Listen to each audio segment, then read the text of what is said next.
Chapter 111. The Pacific.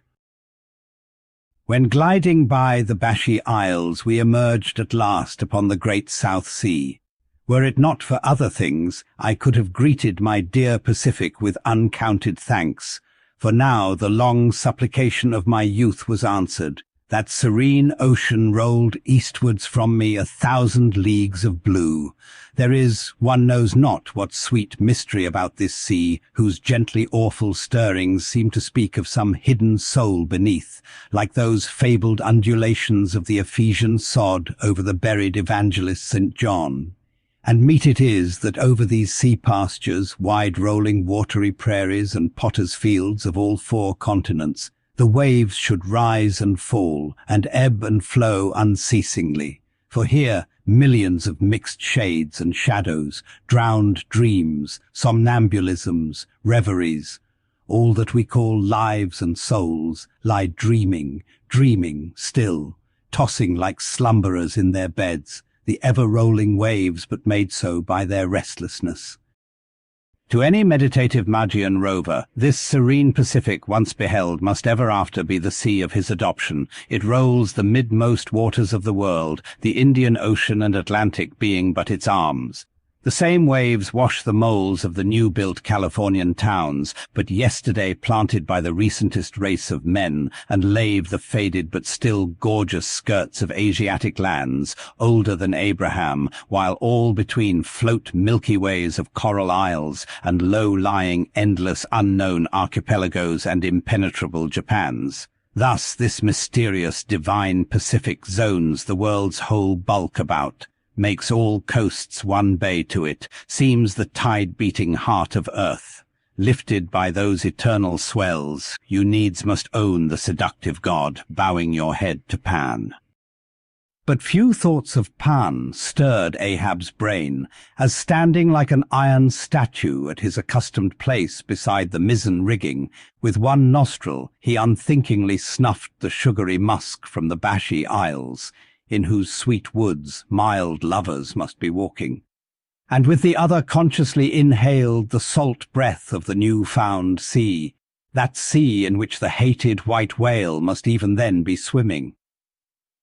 Launched at length upon these almost final waters and gliding towards the Japanese cruising ground, the old man's purpose intensified itself. His firm lips met like the lips of a vice.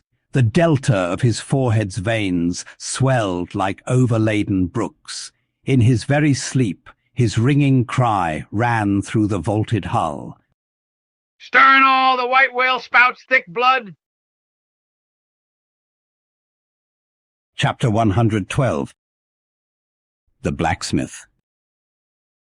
Availing himself of the mild, summer-cool weather that now reigned in these latitudes, and in preparation for the peculiarly active pursuits shortly to be anticipated, Perth, the begrimed, blistered old blacksmith, had not removed his portable forge to the hold again after concluding his contributory work for Ahab's leg, but still retained it on deck, fast lashed to ring-bolts by the foremast, being now almost incessantly invoked by the headsman and harpooneers and bowsmen to do some little job for them, altering or repairing or new shaping their various weapons and boat furniture. Often he would be surrounded by an eager circle, all waiting to be served, holding boat spades, pike heads, harpoons and lances, and jealously watching his every sooty movement as he toiled.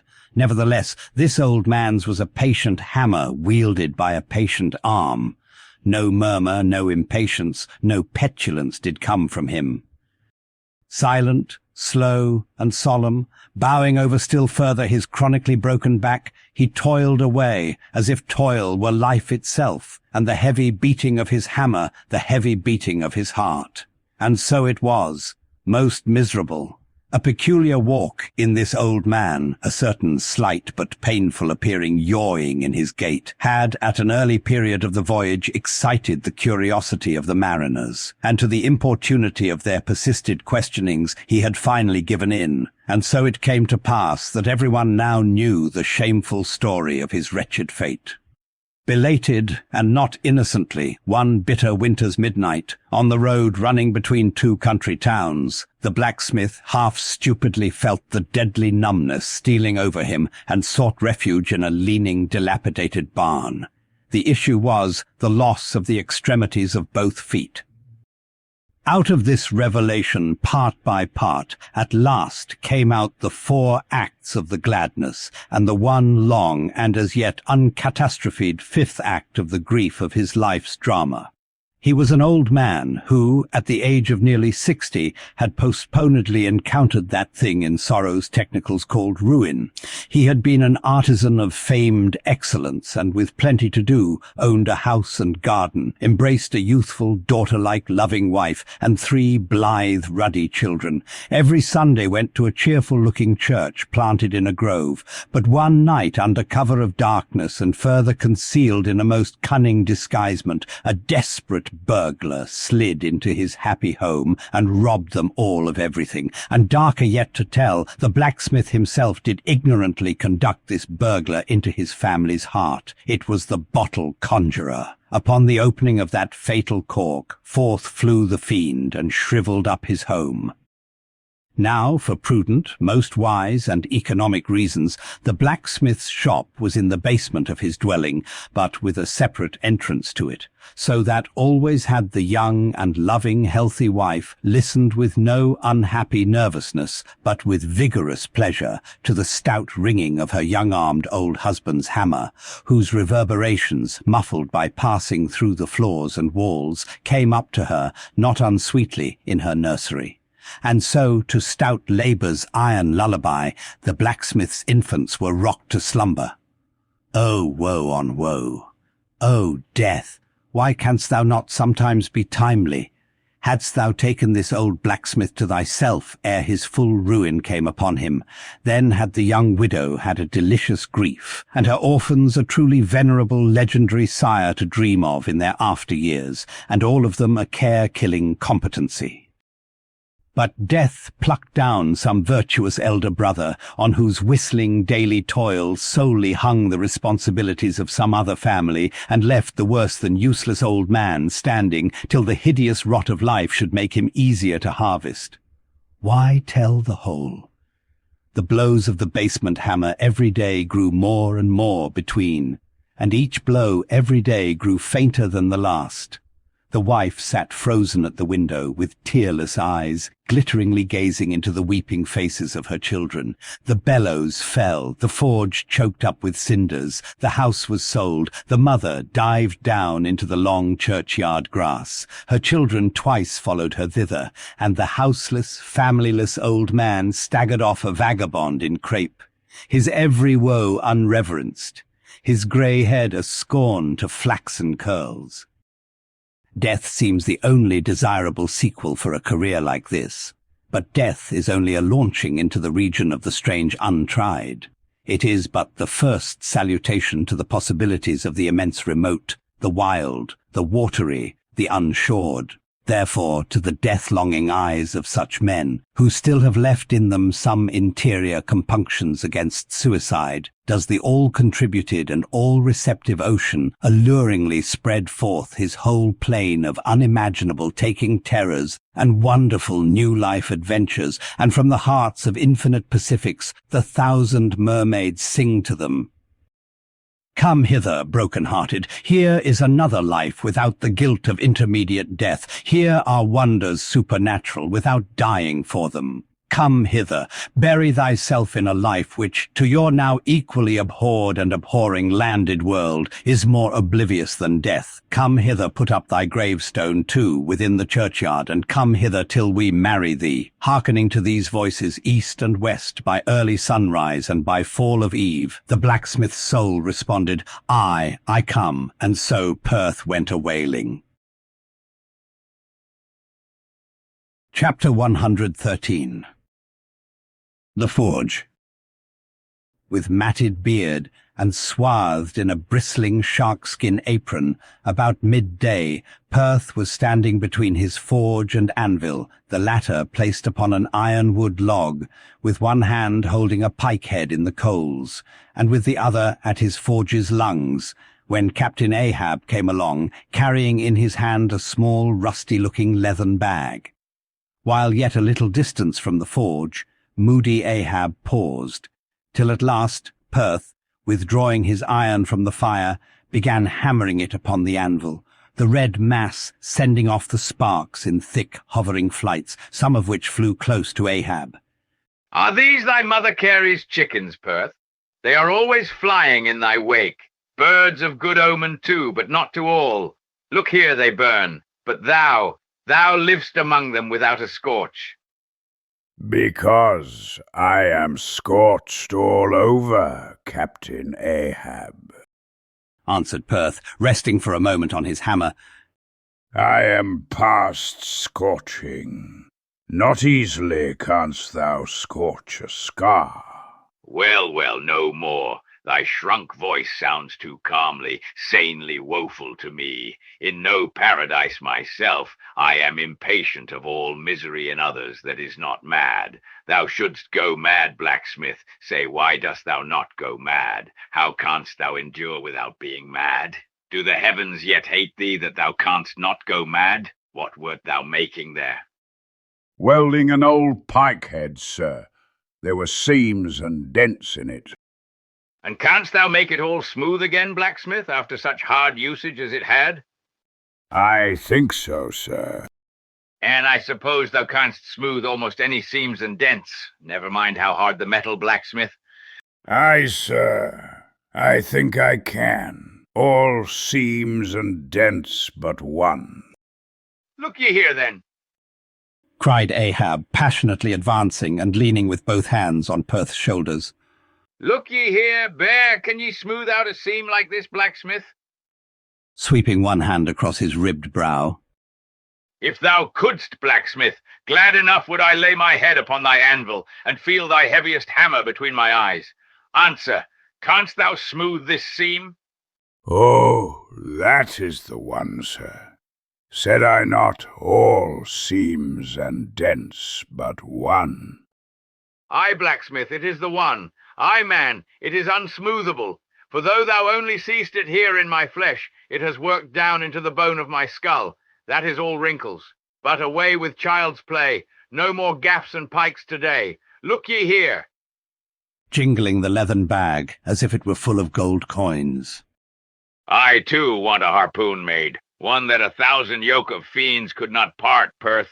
Something that will stick in a whale like his own fin bone. There's the stuff. Flinging the pouch upon the anvil. Look ye, blacksmith, these are the gathered nail stubs of the steel shoes of racing horses. Horseshoe stubs, sir? Why, Captain Ahab, thou hast here then the best and stubbornest stuff we blacksmiths ever work. I know it, old man. These stubs will weld together like glue from the melted bones of murderers. Quick, forge me the harpoon, and forge me first 12 rods for its shank, then wind and twist and hammer these 12 together like the yarns and strands of a tow line. Quick, I'll blow the fire. When at last the 12 rods were made, Ahab tried them one by spiraling them with his own hand, round along heavy iron bolt.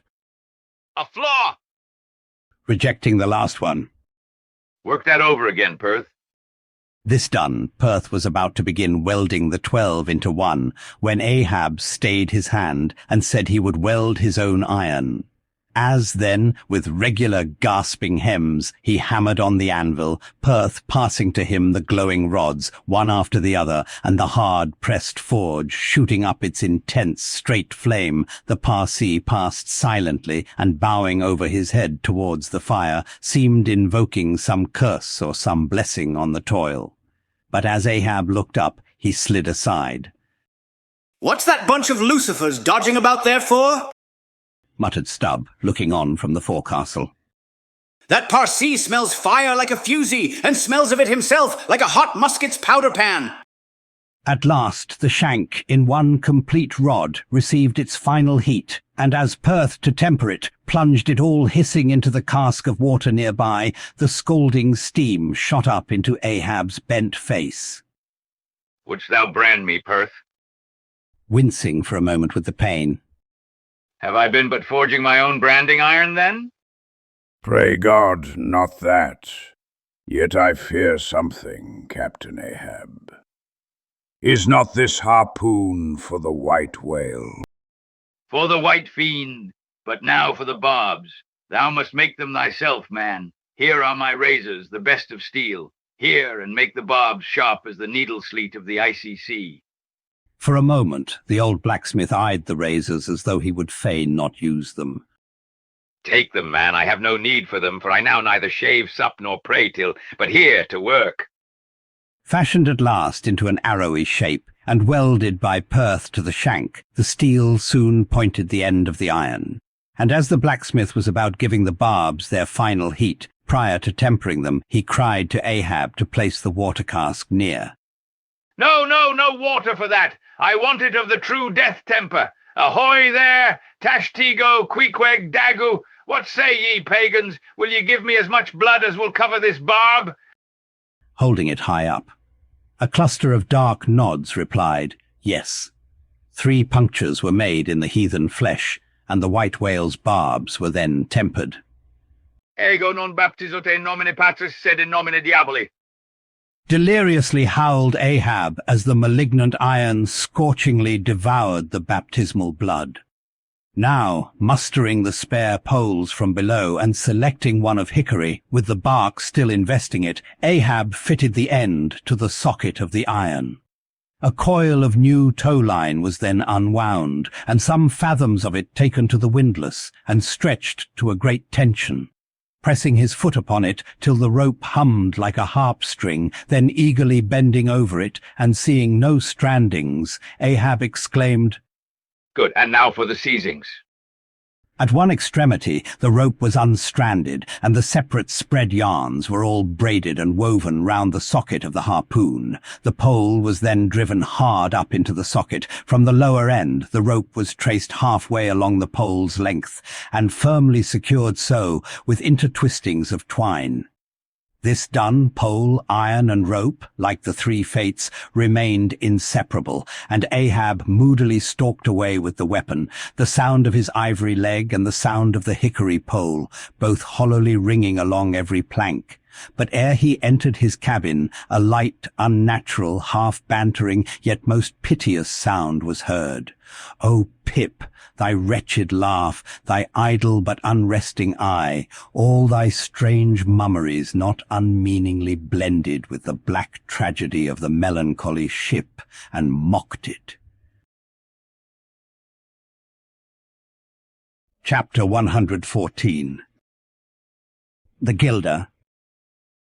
Penetrating further and further into the heart of the Japanese cruising ground, the Pequod was soon all astir in the fishery.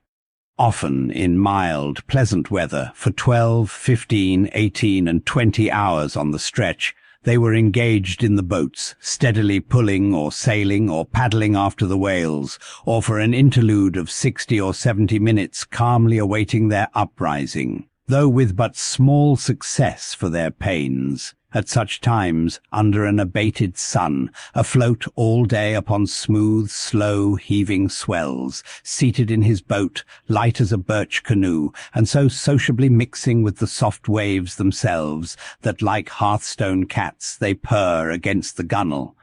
These are the times of dreamy quietude when, beholding the tranquil beauty and brilliancy of the ocean's skin, one forgets the tiger heart that pants beneath it, and would not willingly remember that this velvet paw but conceals a remorseless fang. These are the times when in his whale-boat the rover softly feels a certain filial, confident, land-like feeling towards the sea, that he regards it as so much flowery earth, and the distant ship, revealing only the tops of her masts, seems struggling forward, not through high-rolling waves, but through the tall grass of a rolling prairie, as when the Western emigrants' horses only show their erected ears, while their hidden bodies widely wade through the amazing verdure. The long-drawn virgin vales, the mild blue hillsides, as over these there steals the hush, the hum. You almost swear that play-wearied children lie sleeping in these solitudes, in some glad Maytime, when the flowers of the woods are plucked. and all this mixes with your most mystic mood, so that fact and fancy halfway meeting interpenetrate and form one seamless whole. Nor did such soothing scenes, however temporary, fail of at least as temporary an effect on Ahab. But if these secret golden keys did seem to open in him his own secret golden treasuries, yet did his breath upon them prove but tarnishing. O grassy glades, O ever vernal endless landscapes in the soul, in ye, though long parched by the dead drought of the earthy life, in ye men yet may roll, like young horses in new morning clover, and for some few fleeting moments feel the cool dew of the life immortal on them. Would to God these blessed calms would last. But the mingling threads of life are woven by warp and woof, calms crossed by storms, a storm for every calm. There is no steady, unretracing progress in this life. We do not advance through fixed gradations and at the last one pause. Through infancy's unconscious spell, boyhood's thoughtless faith, adolescence doubt, the common doom, then skepticism, then disbelief, resting at last in manhood's pondering repose of if. But once gone through, we trace the round again, and are infants, boys and men, and ifs eternally. Where lies the final harbor, whence we unmoor no more? In what rapt ether sails the world, of which the weariest will never weary? Where is the foundling's father hidden? Our souls are like those orphans whose unwedded mothers die in bearing them. The secret of our paternity lies in their grave, and we must there to learn it. And that same day, too, gazing far down from his boat's side into that same golden sea, Starbuck lowly murmured, Loveliness unfathomable as ever lover saw in his young bride's eye. Tell me not of thy teeth-tiered sharks and thy kidnapping cannibal ways. Let faith oust fact, let fancy oust memory. I look deep down and do believe. And Stubb, fish-like with sparkling scales, leaped up in that same golden light. I am Stubb, and Stubb has his history. But here Stubb takes oaths that he has always been jolly. Chapter 115. The Pequod meets the Bachelor. And jolly enough were the sights and the sounds that came bearing down before the wind, some few weeks after Ahab's harpoon had been welded. It was a Nantucket ship, the Bachelor, which had just wedged in her last cask of oil and bolted down her bursting hatches, and now, in glad holiday apparel, was joyously, though somewhat vaingloriously, sailing round among the widely separated ships on the ground, previous to pointing her prow for home. The three men at her masthead wore long streamers of narrow red bunting at their hats. From the stern, a whaleboat was suspended, bottom up, and hanging captive from the bowsprit was seen the long lower jaw of the last whale they had slain. Signals, ensigns, and jacks of all colours were flying from her rigging on every side. Sideways lashed in each of her three basketed tops were 2 barrels of sperm, above which, in her topmast crosstrees, you saw slender breakers of the same precious fluid, and nailed to her main truck was a brazen lamp. As was afterwards learned, the Bachelor had met with the most surprising success, all the more wonderful, for that while cruising in the same seas, numerous other vessels had gone entire months without securing a single fish. Not only had barrels of beef and bread been given away to make room for the far more valuable sperm, but additional supplemental casks had been bartered for from the ships she had met, and these were stowed along the deck and in the captain's and officers' staterooms. Even the cabin table itself had been knocked into kindling wood, and the cabin mess dined off the broad head of an oil butt, lashed down to the floor for a centrepiece. In the forecastle, the sailors had actually corked and pitched their chests and filled them. It was humorously added that the cook had clapped a head on his largest boiler and filled it, that the steward had plugged his spare coffee pot and filled it, that the harpooneers had headed the sockets of their irons and filled them, that indeed everything was filled with sperm except the captain's pantaloons pockets and those he reserved to thrust his hands into, in self-complacent testimony of his entire satisfaction. As this glad ship of good luck bore down upon the moody Pequod, the barbarian sound of enormous drums came from her forecastle, and drawing still nearer, a crowd of her men were seen standing round her huge trypots, which, covered with the parchment-like poke or stomach skin of the black fish, gave forth a loud roar to every stroke of the clenched hands of the crew. On the quarterdeck, the mates and harpooneers were dancing with the olive-hued girls who had eloped with them from the Polynesian Isles, while suspended in an ornamented boat, firmly secured aloft between the foremast and mainmast, 3 Long Island Negroes with glittering fiddle bows of whale ivory were presiding over the hilarious jig. Meanwhile, others of the ship's company were tumultuously busy at the masonry of the try-works, from which the huge pots had been removed. You would have almost thought they were pulling down the cursed Bastille, such wild cries they raised as the now useless brick and mortar were being hurled into the sea. Lord and master over all this scene, the captain stood erect on the ship's elevated quarterdeck, so that the whole rejoicing drama was full before him, and seemed merely contrived for his own individual diversion.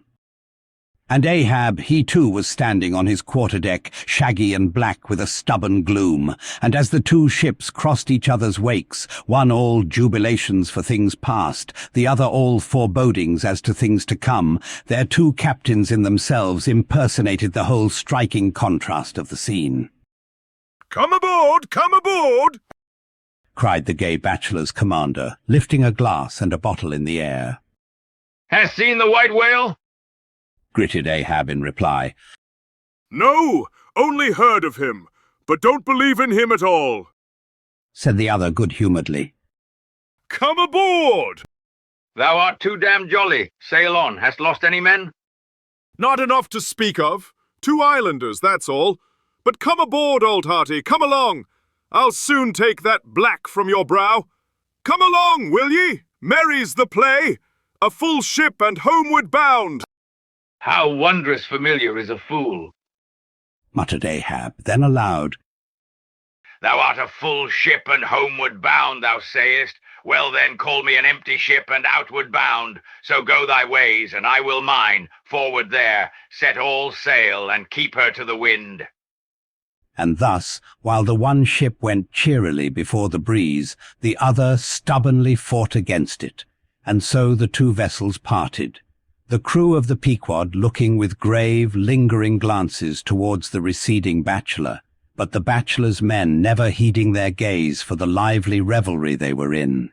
And as Ahab, leaning over the taffrail, eyed the homeward-bound craft, he took from his pocket a small vial of sand, and then, looking from the ship to the vial, seemed thereby bringing 2 remote associations together, for that vial was filled with Nantucket soundings. Chapter 116. The Dying Whale. Not seldom in this life, when, on the right side, fortune's favourites sail close by us, we, though all adroop before, catch somewhat of the rushing breeze, and joyfully feel our bagging sails fill out, so seemed it with the Pequod. For next day, after encountering the gay bachelor, whales were seen and 4 were slain, and one of them by Ahab. It was far down the afternoon, and when all the spearings of the crimson fight were done, and floating in the lovely sunset sea and sky, sun and whale both stilly died together.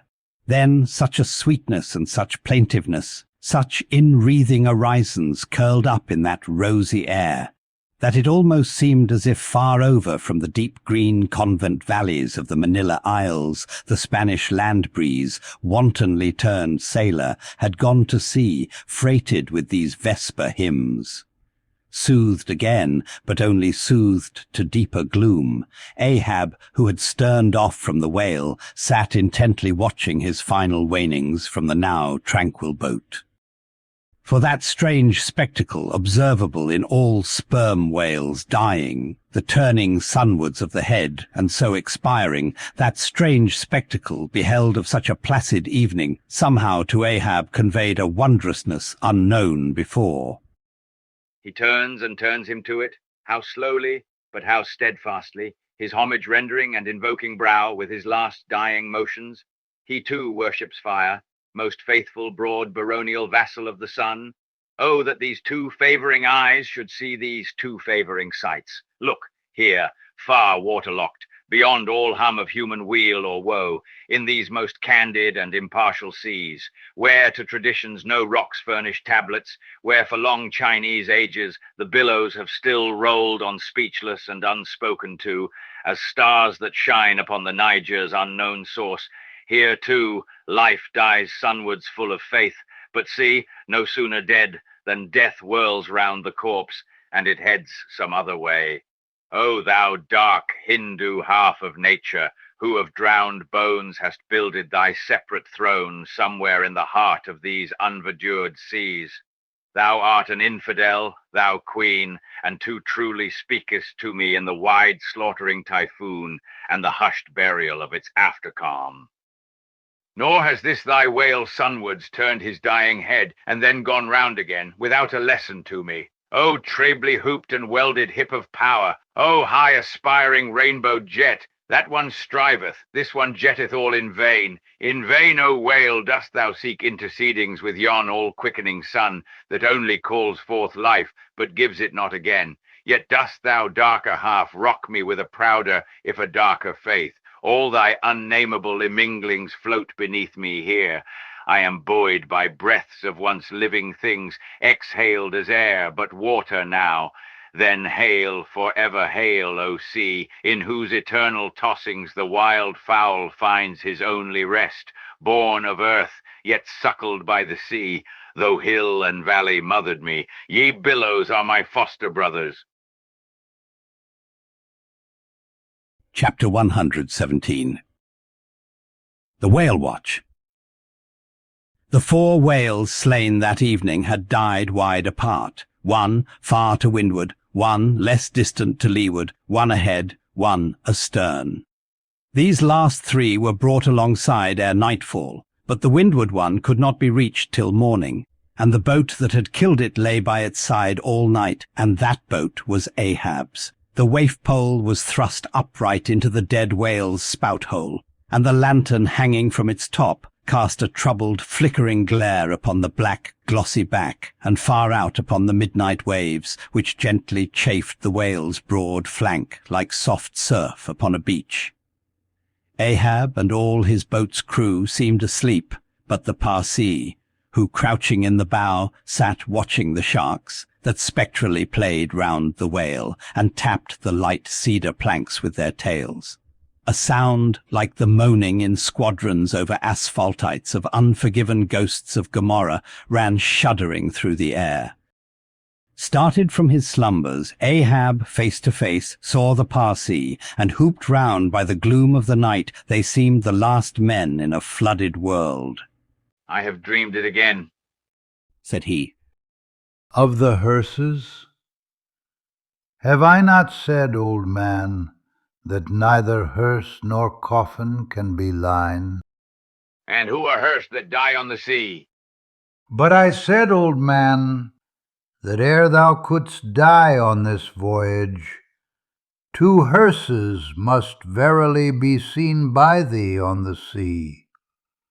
The first, not made by mortal hands, and the visible wood of the last one must be grown in America. Aye, aye, a strange sight that Parsee, a hearse and its plumes floating over the ocean with the waves for the pallbearers. Ha! Such a sight we shall not soon see. Believe it or not, thou canst not die till it be seen, old man. And what was that saying about thyself? Though it come to the last, I shall still go before thee, thy pilot. And when thou art so gone before, if that ever befall, then ere I can follow, thou must still appear to me to pilot me still. Was it not so? Well then, did I believe all ye say, O my pilot? I have here 2 pledges that I shall yet slay Moby Dick and survive it. Take another pledge, old man, said the Parsee, as his eyes lighted up like fireflies in the gloom. Hemp only can kill thee. The gallows, ye mean? I am immortal then, on land and on sea, cried Ahab with a laugh of derision. Immortal on land and on sea. Both were silent again, as one man. The grey dawn came on, and the slumbering crew arose from the boat's bottom, and ere noon the dead whale was brought to the ship. Chapter 118. The Quadrant. The season for the line at length drew near, and every day when Ahab, coming from his cabin, cast his eyes aloft, the vigilant helmsman would ostentatiously handle his spokes, and the eager mariners quickly run to the braces, and would stand there with all their eyes centrally fixed on the nailed doubloon, impatient for the order to point the ship's prow for the equator. In good time the order came. It was hard upon high noon, and Ahab, seated in the bows of his high-hoisted boat, was about taking his wonted daily observation of the sun to determine his latitude. Now, sometimes, in that Japanese sea, the days in summer are as freshets of effulgences. That unblinkingly vivid Japanese sun seems the blazing focus of the glassy ocean's immeasurable burning glass. The sky looks lacquered, clouds there are none, the horizon floats, and this nakedness of unrelieved radiance is as the insufferable splendors of God's throne. Well, that Ahab's quadrant was furnished with colored glasses, through which to take sight of that solar fire. So, swinging his seated form to the roll of the ship, and with his astrological-looking instrument placed to his eye, he remained in that posture for some moments to catch the precise instant when the sun should gain its precise meridian. Meantime, while his whole attention was absorbed, the Parsee was kneeling beneath him on the ship's deck, and with face thrown up like Ahab's, was eyeing the same sun with him. Only the lids of his eyes half hooded their orbs, and his wild face was subdued to an earthly passionlessness. At length the desired observation was taken, and with his pencil upon his ivory leg, Ahab soon calculated what his latitude must be at that precise instant. Then, falling into a moment's reverie, he again looked up towards the sun and murmured to himself, Thou sea mark, thou high and mighty pilot, thou tellest me truly where I am, but canst thou cast the least hint where I shall be? Or canst thou tell where some other thing besides me is this moment living? Where is Moby Dick? This instant thou must be eyeing him. These eyes of mine look into the very eye that is even now beholding him. Aye, and into the eye that is even now equally beholding the objects on the unknown, thither side of thee, thou sun. Then, gazing at his quadrant, and handling one after the other its numerous cabalistical contrivances, he pondered again and muttered, Foolish toy, baby's plaything of haughty admirals and commodores and captains, the world brags of thee, of thy cunning and might. But what after all canst thou do but tell the poor pitiful point where thou thyself happenest to be on this wide planet, and the hand that holds thee? No, not one jot more. Thou canst not tell where one drop of water or one grain of sand will be tomorrow noon, and yet with thy impotence thou insultest the sun. Science, curse thee, thou vain toy, and cursed be all the things that cast man's eyes aloft to that heaven whose live vividness but scorches him, as these old eyes are even now scorched with thy light, O sun. Level by nature to this earth's horizon are the glances of man's eyes, not shot from the crown of his head, as if God had meant him to gaze on his firmament. Curse thee, thou quadrant. dashing it to the deck. No longer will I guide my earthly way by thee, the level ship's compass and the level dead reckoning by log and by line. These shall conduct me and show me my place on the sea. Aye, Lighting from the boat to the deck. Thus I trample on thee, thou paltry thing that feebly pointest on high. Thus I split and destroy thee. As the frantic old man thus spoke, and thus trampled with his live and dead feet, a sneering triumph that seemed meant for Ahab, and a fatalistic despair that seemed meant for himself, these passed over the mute, motionless Parsee's face. Unobserved he rose and glided away, while, awestruck by the aspect of their commander, the seamen clustered together on the forecastle, till Ahab, troubledly pacing the deck, shouted out, To the braces! Up helm! Square in! In an instant the yards swung round, and as the ship half-wheeled upon her heel, her 3 firm-seated graceful masts erectly poised upon her long-ribbed hull seemed as the 3 Horatii pirouetting on one sufficient steed. Standing between the knightheads, Starbuck watched the Pequod's tumultuous way, and Ahab's also, as he went lurching along the deck.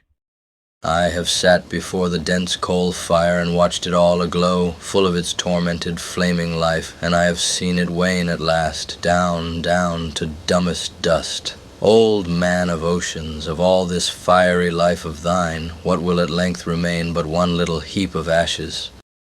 Aye, Cried Stubb. but sea coal ashes. Mind ye that, Mr. Starbuck, sea coal, not your common charcoal. Well, well, I heard Ahab mutter, here someone thrusts these cards into these old hands of mine, swears that I must play them and no others. And damn me, Ahab, but thou actest right. Live in the game and die in it. Chapter 119. The Candles. Warmest climes but nurse the cruelest fangs. The tiger of Bengal crouches in spiced groves of ceaseless verdure, skies the most effulgent, but basket the deadliest thunders. Gorgeous Cuba knows tornadoes that never swept tame northern lands. So, too, it is that in these resplendent Japanese seas the mariner encounters the direst of all storms, the typhoon. It will sometimes burst from out that cloudless sky, like an exploding bomb upon a dazed and sleepy town. Towards evening of that day, the Pequod was torn of her canvas, and bare-poled was left to fight a typhoon which had struck her directly ahead. When darkness came on, sky and sea roared and split with the thunder and blazed with the lightning that showed the disabled masts fluttering here and there with the rags which the first fury of the tempest had left for its after-sport. Holding by a shroud, Starbuck was standing on the quarterdeck, at every flash of the lightning glancing aloft, to see what additional disaster might have befallen the intricate hamper there, while Stubb and Flask were directing the men in the higher hoisting and firmer lashing of the boats. But all their pains seemed naught. Though lifted to the very top of the cranes, the windward quarter-boat, Ahab's, did not escape. A great rolling sea, dashing high up against the reeling ship's high teetering side, stove in the boat's bottom at the stern, and left it again, all dripping through like a sieve. Bad work, Mr. Starbuck, said Stubb, regarding the wreck. but the sea will have its way. Stubb, for one, can't fight it. You see, Mr. Starbuck, a wave has such a great long start before it leaps. All round the world it runs, and then comes the spring. But as for me, all the start I have to meet it is just across the deck here. But never mind, it's all in fun, so the old song says, oh, jolly is the gale, and a joker is the whale, a flourish in his tail. Such a funny, sporty, gamey, jesty, jokey, hokey-pokey lad is the ocean. Oh, the scud all a-flyin', that's his flip only foamin' when bestirs in the spicin'. Such a funny, sporty, gamey, jesty, jokey, hokey-pokey lad is the ocean. Oh, thunder splits the ships, but he only smacks his lips, a-tastin' of this flip. Such a funny, sporty, gamey, jesty, jokey, hokey-pokey lad is the ocean. Oh! Avast, Stubb, cried Starbuck. let the typhoon sing, and strike his harp here in our rigging, but if thou art a brave man, thou wilt hold thy peace. But I am not a brave man. Never said I was a brave man. I am a coward, and I sing to keep up my spirits. And I tell you what it is, Mr. Starbuck, there's no way to stop my singing in this world but to cut my throat. And when that's done, 10 to 1, I sing ye the doxology for a wind-up. Madman, look through my eyes if thou hast none of thine own. What? How can you see better of a dark night than anybody else? Never mind how foolish. Here! Cried Starbuck, seizing Stubb by the shoulder and pointing his hand towards the weather bow. Markest thou not that the gale comes from the eastward, the very course Ahab is to run for Moby Dick, the very course he swung to this day noon? Now mark his boat there. Where is that stove? In the stern sheets, man, where he is wont to stand. His standpoint is stove, man. Now jump overboard and sing away if thou must. I don't half understand ye. What's in the wind? Yes, yes, round the Cape of Good Hope is the shortest way to Nantucket. Soliloquized Starbuck suddenly, heedless of Stubb's question. The gale that now hammers at us to stave us, we can turn it into a fair wind that will drive us towards home. Yonder to windward all is blackness of doom, but to leeward, homeward, I see it lightens up there, but not with the lightning. At that moment, in one of the intervals of profound darkness following the flashes, a voice was heard at his side, and almost at the same instant a volley of thunder peals rolled overhead. Who's there? Old Thunder, said Ahab, groping his way along the bulwarks to his pivot hole, but suddenly finding his path made plain to him by elbowed lances of fire. Now, as the lightning rod to a spire on shore is intended to carry off the perilous fluid into the soil, so the kindred rod, which at sea some ships carry to each mast, is intended to conduct it into the water. But as this conductor must descend to considerable depth, that its end may avoid all contact with the hull, and as moreover, if kept constantly towing there, it would be liable to many mishaps, besides interfering not a little with some of the rigging, and more or less impeding the vessel's way in the water. Because of all this, the lower parts of a ship's lightning rods are not always overboard, but are generally made in long, slender links, so as to be the more readily hauled up into the chains outside, or thrown down into the sea, as occasion may require. The rods, cried Starbuck to the crew, suddenly admonished to vigilance by the vivid lightning that had just been darting flambeau to light Ahab to his post. Are they overboard? Drop them over fore and aft, quick. avast! Cried Ahab. Let's have fair play here, though we be the weaker side. Yet I'll contribute to raise rods on the Himalayas and Andes that all the world may be secured, but out on privileges. Let them be, sir. Look aloft! Cried Starbuck. The corpusants! All the yardarms were tipped with a pallid fire, and touched at each tri-pointed lightning rod end with 3 tapering white flames. Each of the 3 tall masts was silently burning in that sulphurous air, like 3 gigantic wax tapers before an altar. Blast the boat! Let it go! Cried Stubb at this instant, as a swashing sea heaved up under his own little craft, so that its gunwale violently jammed his hand as he was passing a lashing. Blast it! But slipping backward on the deck, his uplifted eyes caught the flames, and immediately shifting his tone, he cried, The corpusants have mercy on us all! To sailors, oaths are household words. They will swear in the trance of the calm, and in the teeth of the tempest. They will imprecate curses from the topsail yard arms, when most they teeter over to a seething sea. But in all my voyagings, seldom have I heard a common oath when God's burning finger has been laid on the ship, when his mene, tekel, upasin has been woven into the shrouds and the cordage.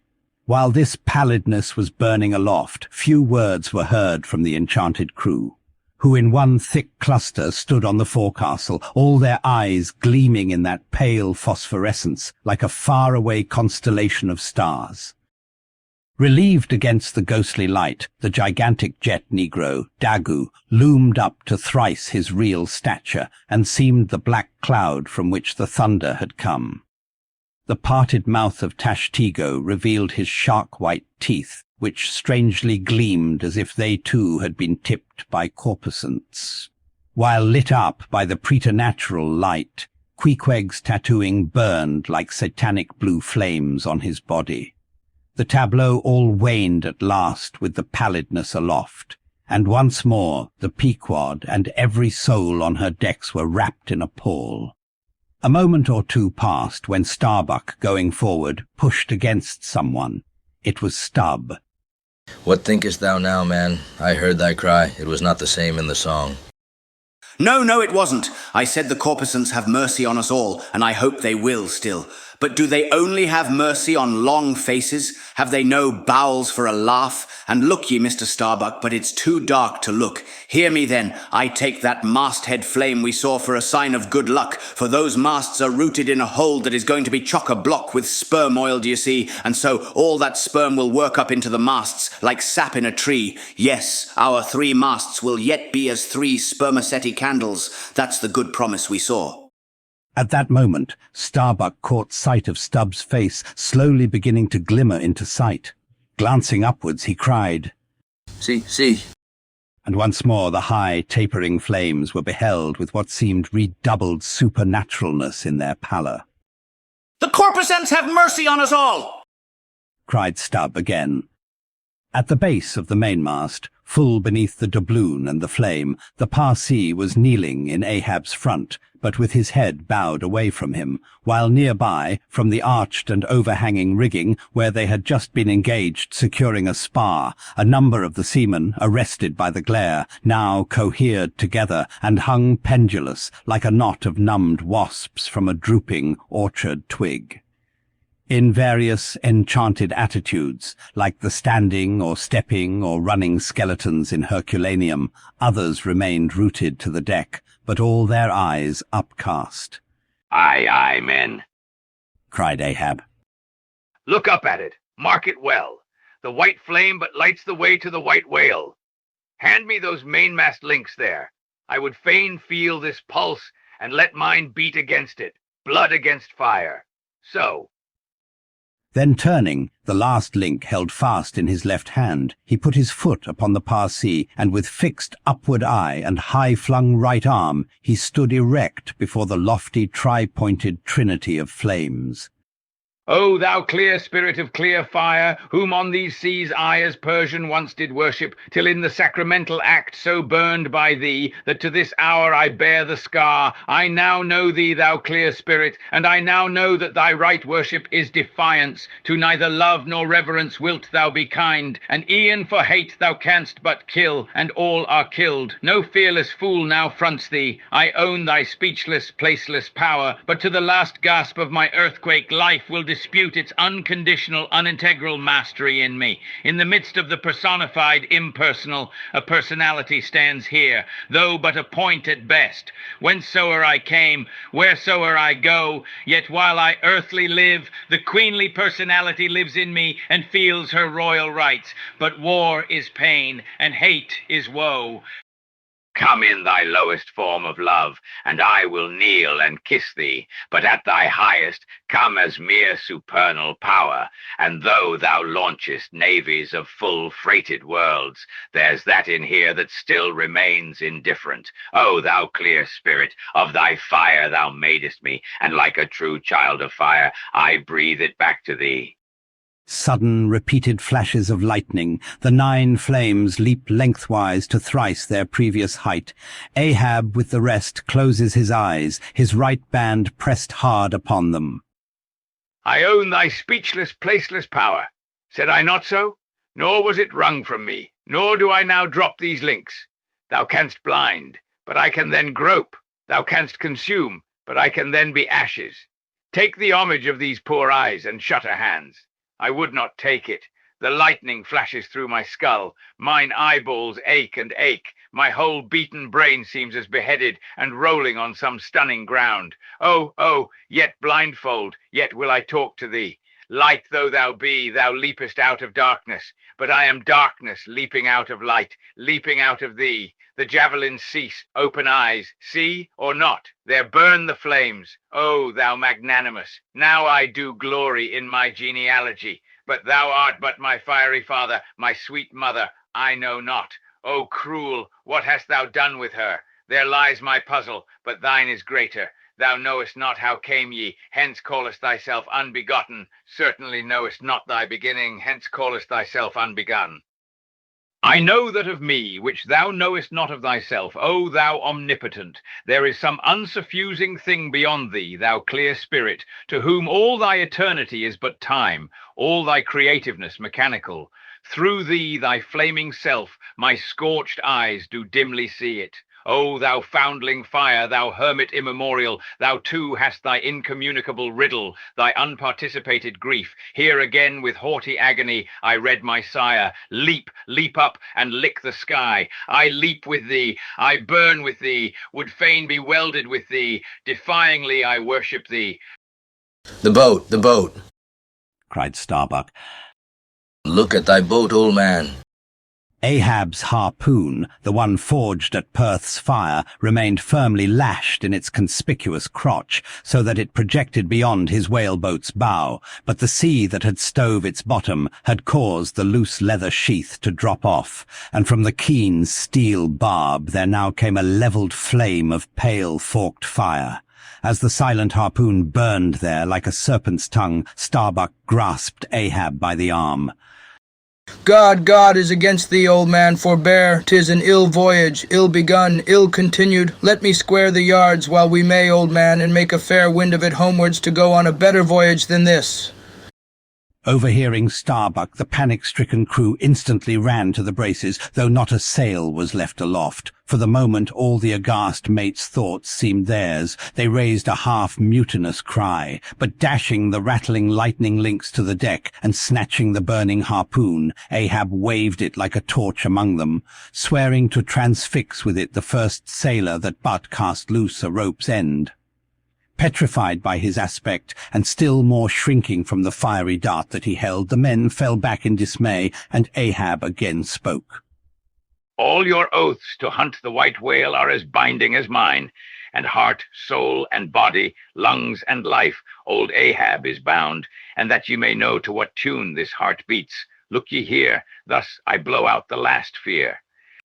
And with one blast of his breath he extinguished the flame. As in the hurricane that sweeps the plain, men fly the neighborhood of some lone gigantic elm, whose very height and strength but render it so much the more unsafe, because so much the more a mark for thunderbolts. So at those last words of Ahab's, many of the mariners did run from him in a terror of dismay. Chapter 120. The deck towards the end of the first night watch. Ahab standing by the helm, Starbuck approaching him. We must send down the maintopsail yard, sir. The band is working loose, and the lee lift is half stranded. Shall I strike it, sir? Strike nothing. Lash it. If I had skysail poles, I'd sway them up now. Sir? In God's name, sir? Well? The anchors are working, sir. Shall I get them inboard? Strike nothing and stir nothing, but lash everything. The wind rises, but it has not got up to my tablelands yet. Quick, and see to it. By masts and keels. He takes me for the hunchback skipper of some coasting smack.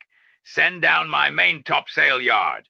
Ho, glue pots! Loftiest trucks were made for wildest winds, and this brain truck of mine now sails amid the cloud scud. Shall I strike that? Oh, none but cowards send down their brain trucks in tempest time. What a hurroosh aloft there! I would e'en take it for sublime did I not know that the colic is a noisy malady. Oh, take medicine, take medicine. Chapter 121. Midnight. The forecastle bulwarks. Stubb and Flask mounted on them and passing additional lashings over the anchors there hanging.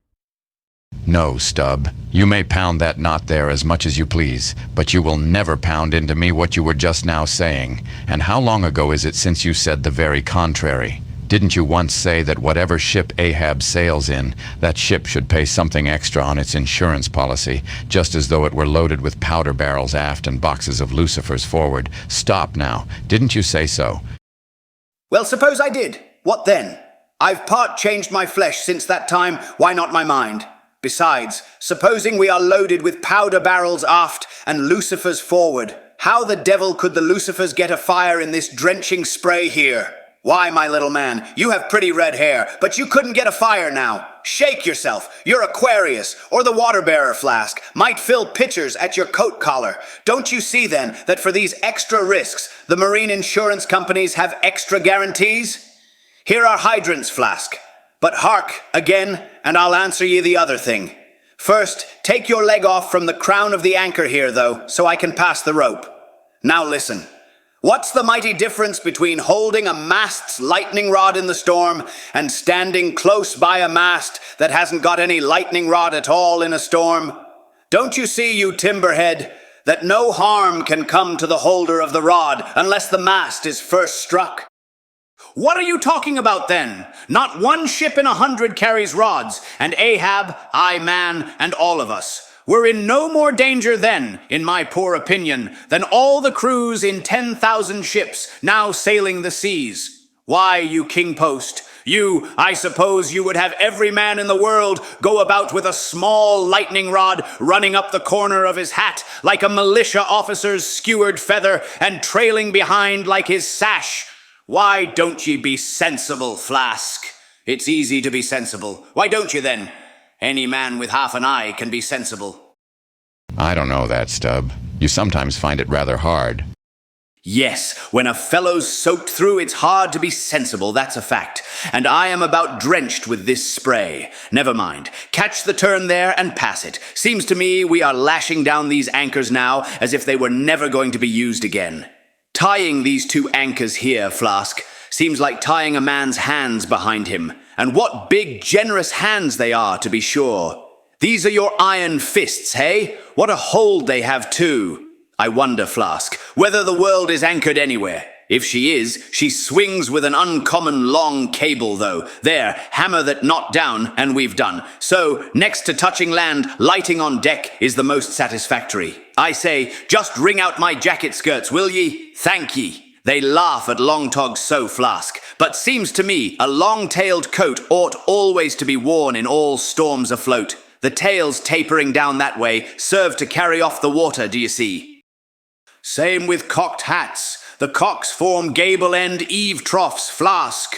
No more monkey jackets and tarpaulins for me. I must mount a swallowtail and drive down a beaver, so. Hello, whoo, there goes my tarpaulin overboard. Lord, Lord, that the winds that come from heaven should be so unmannerly. This is a nasty night, lad.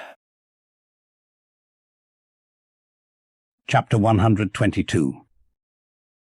Midnight aloft, thunder and lightning. The main top sail yard. Tashtigo passing new lashings around it. Stop that thunder. Plenty too much thunder up here. What's the use of thunder? We don't want thunder. We want rum. Give us a glass of rum. Chapter 123. The musket. During the most violent shocks of the typhoon, the man at the Pequod's jawbone tiller had several times been reelingly hurled to the deck by its spasmodic motions, even though preventer tackles had been attached to it, for they were slack, because some play to the tiller was indispensable. In a severe gale like this, while the ship is but a tossed shuttlecock to the blast, it is by no means uncommon to see the needles in the compasses at intervals go round and round. It was thus with the Pequods. At almost every shock the helmsman had not failed to notice the whirling velocity with which they revolved upon the cards. It is a sight that hardly anyone can behold without some sort of unwanted emotion. Some hours after midnight, the typhoon abated so much that through the strenuous exertions of Starbuck and Stubb, one engaged forward and the other aft, the shivered remnants of the jib and fore and main topsails were cut adrift from the spars and went eddying away to leeward like the feathers of an albatross, which sometimes are cast to the winds when that storm-tossed bird is on the wing. The 3 corresponding new sails were now bent and reefed, and a storm trysail was set further aft, so that the ship soon went through the water with some precision again, and the course, for the present east-southeast, which he was to steer, if practicable, was once more given to the helmsman. For during the violence of the gale he had only steered according to its vicissitudes. But as he was now bringing the ship as near her course as possible, watching the compass meanwhile, lo, a good sign. The wind seemed coming round astern, aye, the foul breeze became fair. Instantly the yards were squared to the lively song of "Ho, the fair wind! O hey-o, cheerly men!" the crew singing for joy that so promising an event should so soon have falsified the evil portents preceding it. In compliance with the standing order of his commander to report immediately and at any one of the 24 hours any decided change in the affairs of the deck, Starbuck had no sooner trimmed the yards to the breeze, however reluctantly and gloomily, than he mechanically went below to apprise Captain Ahab of the circumstance. Ere knocking at his stateroom, he involuntarily paused before it a moment. The cabin lamp, taking long swings this way and that, was burning fitfully and casting fitful shadows upon the old man's bolted door, a thin one with fixed blinds inserted in place of upper panels. The isolated subterraneousness of the cabin made a certain humming silence to reign there, though it was hooped round by all the roar of the elements. The loaded muskets in the rack were shiningly revealed as they stood upright against the forward bulkhead. Starbuck was an honest, upright man, but out of Starbuck's heart, at that instant when he saw the muskets, there strangely evolved an evil thought, but so blent with its neutral or good accompaniments that for the instant he hardly knew it for itself. "He would have shot me once," he murmured. "Yes, there's the very musket that he pointed at me. That one with the studded stock. Let me touch it, lift it. Strange that I, who have handled so many deadly lances, strange that I should shake so now. Loaded? I must see. Aye, and powder in the pan. That's not good. Best spill it. Wait, I'll cure myself of this. I'll hold the musket boldly while I think. I come to report a fair wind to him, but how fair? Fair for death and doom. That's fair for Moby Dick. It's a fair wind that's only fair for that accursed fish. The very tube he pointed at me. The very one. This one. I hold it here. He would have killed me with the very thing I handle now. Aye, and he would fain kill all his crew. Does he not say he will not strike his spars to any gale? Has he not dashed his heavenly quadrant? And in these same perilous seas gropes he not his way by mere dead reckoning of the error-abounding log? And in this very typhoon, did he not swear that he would have no lightning rods? But shall this crazed old man be tamely suffered to drag a whole ship's company down to doom with him?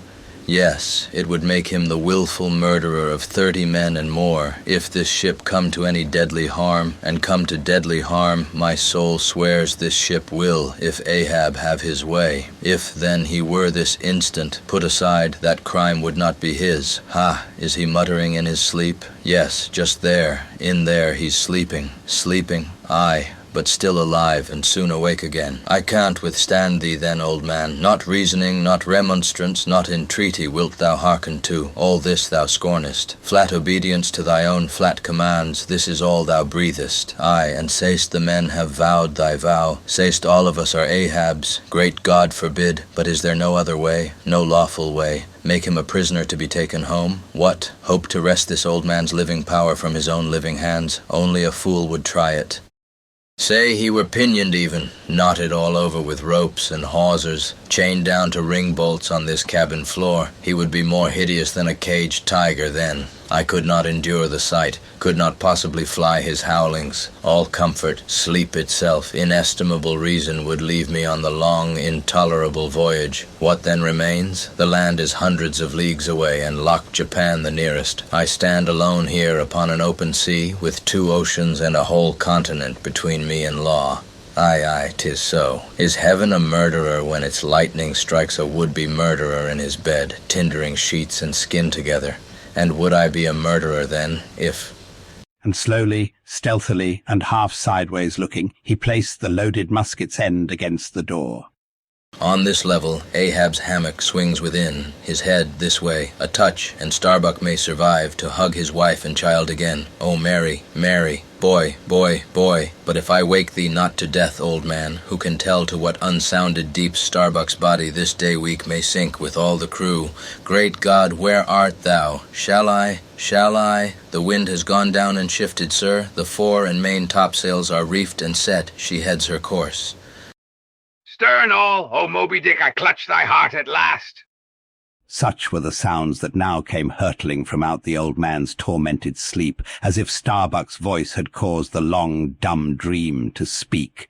The yet levelled musket shook like a drunkard's arm against the panel. Starbuck seemed wrestling with an angel, but turning from the door, he placed the death tube in its rack and left the place. He's too sound asleep, Mr. Stubb. Go thou down and wake him and tell him. I must see to the deck here. Thou knowst what to say. Chapter 124. The Needle. Next morning, the not yet subsided sea rolled in long, slow billows of mighty bulk, and striving in the Pequod's gurgling track, pushed her on like giants' palms outspread. The strong, unstaggering breeze abounded so that sky and air seemed vast, outbellying sails. The whole world boomed before the wind. Muffled in the full morning light, the invisible sun was only known by the spread intensity of his place, where his bayonet rays moved on in stacks. Emblazonings, as of crowned Babylonian kings and queens, reigned over everything. The sea was as a crucible of molten gold that bubblingly leaps with light and heat. Long, maintaining an enchanted silence, Ahab stood apart, and every time the teetering ship loweringly pitched down her bowsprit, he turned to eye the bright sun's rays produced ahead. And when she profoundly settled by the stern, he turned behind and saw the sun's rearward place, and how the same yellow rays were blending with his undeviating wake. Ha, ha, my ship! Thou mightest well be taken now for the sea-chariot of the sun. Ho, ho, all ye nations before my prow, I bring the sun to ye. Yoke on the further billows. Hallo, a tandem, I drive the sea. But suddenly reined back by some counterthought, he hurried towards the helm, huskily demanding how the ship was heading. East, southeast, sir, said the frightened steersman, Thou liest. smiting him with his clenched fist. Heading east at this hour in the morning and the sun astern? Upon this, every soul was confounded, for the phenomenon just then observed by Ahab had unaccountably escaped everyone else, but its very blinding palpableness must have been the cause. Thrusting his head halfway into the binnacle, Ahab caught one glimpse of the compasses. His uplifted arm slowly fell. For a moment he almost seemed to stagger. Standing behind him, Starbuck looked, and lo, the 2 compasses pointed east, and the Pequod was as infallibly going west. But ere the first wild alarm could get out abroad among the crew, the old man with a rigid laugh exclaimed, I have it. It has happened before, Mr. Starbuck. Last night's thunder turned our compasses, that's all. Thou hast before now heard of such a thing, I take it. Aye, but never before has it happened to me, sir, said the pale mate gloomily. Here it must needs be said that accidents like this have in more than one case occurred to ships in violent storms. The magnetic energy, as developed in the mariner's needle, is, as all know, essentially one with the electricity beheld in heaven. Hence it is not to be much marvelled at that such things should be. in instances where the lightning has actually struck the vessel so as to smite down some of the spars and rigging, the effect upon the needle has at times been still more fatal, all its lodestone virtue being annihilated, so that the before magnetic steel was of no more use than an old wife's knitting needle. But in either case the needle never again, of itself, recovers the original virtue thus marred or lost, and if the binnacle compasses be affected, the same fate reaches all the others that may be in the ship, even were the lowermost one inserted into the kelson. Deliberately standing before the binnacle and eyeing the transpointed compasses, the old man, with the sharp of his extended hand, now took the precise bearing of the sun, and satisfied that the needles were exactly inverted, shouted out his orders for the ship's course to be changed accordingly. The yards were braced hard up, and once more the Pequod thrust her undaunted bows into the opposing wind, for the supposed fair one had only been juggling her. Meanwhile, whatever were his own secret thoughts, Starbuck said nothing, but quietly he issued all requisite orders, while Stubb and Flask, who in some small degree seemed then to be sharing his feelings, likewise unmurmuringly acquiesced. As for the men, though some of them lowly rumbled, their fear of Ahab was greater than their fear of fate. But as ever before, the pagan harpooneers remained almost wholly unimpressed, or if impressed, it was only with a certain magnetism shot into their congenial hearts from inflexible Ahab's. For a space the old man walked the deck in rolling reveries, but chancing to slip with his ivory heel, he saw the crushed copper sight-tubes of the quadrant he had the day before dashed to the deck. Thou poor, proud heaven-gazer and sun's pilot, yesterday I wrecked thee, and today the compasses would fain have wrecked me. So. But Ahab is lord over the level lodestone yet.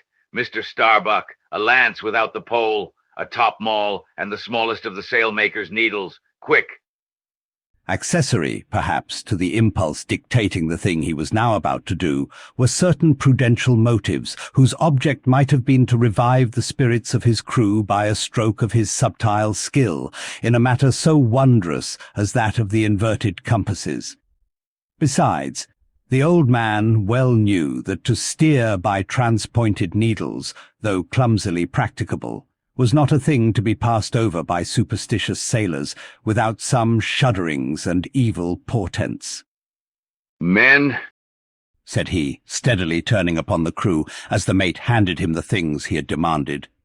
my men, the thunder turned old Ahab's needles, but out of this bit of steel Ahab can make one of his own that will point as true as any. Abashed glances of servile wonder were exchanged by the sailors as this was said, and with fascinated eyes they awaited whatever magic might follow. But Starbuck looked away. With a blow from the topmaul, Ahab knocked off the steel head of the lance, and then handing to the mate the long iron rod remaining, bade him hold it upright without its touching the deck. Then, with the maul, after repeatedly smiting the upper end of this iron rod, he placed the blunted needle endwise on the top of it, and less strongly hammered that, several times, the mate still holding the rod as before. Then, going through some small, strange motions with it, whether indispensable to the magnetizing of the steel, or merely intended to augment the oar of the crew, is uncertain. He called for linen thread, and moving to the binnacle, slipped out the two reversed needles there, and horizontally suspended the sail needle by its middle over one of the compass cards. At first the steel went round and round, quivering and vibrating at either end, but at last it settled to its place, when Ahab, who had been intently watching for this result, stepped frankly back from the binnacle, and pointing his stretched arm towards it, exclaimed, Look ye for yourselves if Ahab be not lord of the level lodestone. The sun is east, and that compass swears it. One after another they peered in, for nothing but their own eyes could persuade such ignorance as theirs, and one after another they slunk away. In his fiery eyes of scorn and triumph, you then saw Ahab in all his fatal pride. Chapter 125 The log and line.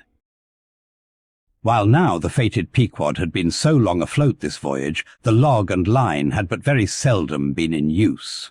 Owing to a confident reliance upon other means of determining the vessel's place, some merchantmen and many whalemen, especially when cruising, wholly neglect to heave the log, though at the same time, and frequently more for form's sake than anything else, regularly putting down upon the customary slate the course steered by the ship, as well as the presumed average rate of progression every hour. It had been thus with the Pequod. The wooden reel and angular log attached hung, long untouched, just beneath the railing of the after bulwarks. Rains and spray had damped it, sun and wind had warped it. All the elements had combined to rot a thing that hung so idly. But heedless of all this, his mood seized Ahab as he happened to glance upon the reel, not many hours after the magnet scene, and he remembered how his quadrant was no more, and recalled his frantic oath about the level log and line. The ship was sailing plungingly. Astern the billows rolled in riots. Forward there, heave the log. 2 seamen came, the golden-hued Tahitian and the grisly Manxman. Take the reel, one of you. I'll heave. They went towards the extreme stern on the ship's lee side, where the deck, with the oblique energy of the wind, was now almost dipping into the creamy, sidelong rushing sea. The Manxman took the reel, and holding it high up by the projecting handle ends of the spindle round which the spool of line revolved, so stood with the angular log hanging downwards, till Ahab advanced to him. Ahab stood before him, and was lightly unwinding some 30 or 40 turns to form a preliminary hand coil to toss overboard, when the old Manxman, who was intently eyeing both him and the line, made bold to speak. Sir, I mistrust it. This line looks far gone. Long heat and wet have spoiled it. 'Twill hold, old gentleman. Long heat and wet, have they spoiled thee? Thou seemest to hold, or truer perhaps life holds thee, not thou it. I hold the spool, sir, but just as my captain says, with these grey hairs of mine, 'tis not worth while disputing, specially with a superior who'll ne'er confess. What's that? There now's a patch professor in Queen Nature's granite-founded college, but methinks he's too subservient. Where wert thou born? In the little rocky Isle of Man, sir. Excellent. Thou'st hit the world by that. I know not, sir, but I was born there. In the Isle of Man, hey? Well, the other way, it's good. Here's a man from man, a man born in once independent man, and now unmanned of man, which is sucked in. By what? Up with the reel. The dead, blind wall butts all inquiring heads at last. Up with it. So. The log was heaved. The loose coils rapidly straightened out in a long, dragging line astern, and then, instantly, the reel began to whirl. In turn, jerkingly raised and lowered by the rolling billows, the towing resistance of the log caused the old reelman to stagger strangely. Hold hard. Snap! The overstrained line sagged down in one long festoon. The tugging log was gone. I crush the quadrant, the thunder turns the needles, and now the mad sea parts the log line. But Ahab can mend all. Haul in here, Tahitian. Reel up, Manxman. And look ye, let the carpenter make another log, and mend thou the line. See to it. There he goes now. To him nothing's happened, but to me. The skewer seems loosening out of the middle of the world. Haul in, Tahitian. These lines run whole and whirling out. Come in broken and dragging slow. Ha, Pip, come to help. Eh, Pip? Pip? Whom call ye Pip? Pip jumped from the whaleboat. Pip's missing. Let's see now if ye haven't fished him up here, fisherman. It drags hard. I guess he's holding on. Jerk him, Tahiti. Jerk him off. We haul in no cowards here. Ho! There's his arm just breaking water. A hatchet. Cut it off. We haul in no cowards here. Captain Ahab. Sir. Here's Pip trying to get on board again. Peace, thou crazy loon, cried the Manxman, seizing him by the arm. Away from the quarterdeck. The greater idiot ever scolds the lesser, muttered Ahab, advancing. Hands off from that holiness. Where sayest thou Pip was, boy? Astern there, sir. Astern, low. And who art thou, boy? I see not my reflection in the vacant pupils of thy eyes. O God, that man should be a thing for immortal souls to sieve through. Who art thou, boy? Bellboy, sir, ship's crier, ding-dong-ding, pip, reward for Pip, 100 pounds of clay, 5 feet high, looks cowardly, quickest known by that, ding-dong-ding, who's seen Pip the coward? There can be no hearts above the snow line. O ye frozen heavens, look down here. Ye did beget this luckless child, and have abandoned him, ye creative libertines. Here, boy, Ahab's cabin shall be Pip's home henceforth, while Ahab lives. Thou touchest my inmost center, boy. Thou art tied to me by cords woven of my heartstrings. Come, let's down. What's this? Here's velvet shark skin.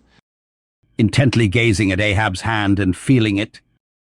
Ah, now had poor Pip but felt so kind a thing as this, perhaps he had ne'er been lost. This seems to me, sir, as a man-rope, something that weak souls may hold by.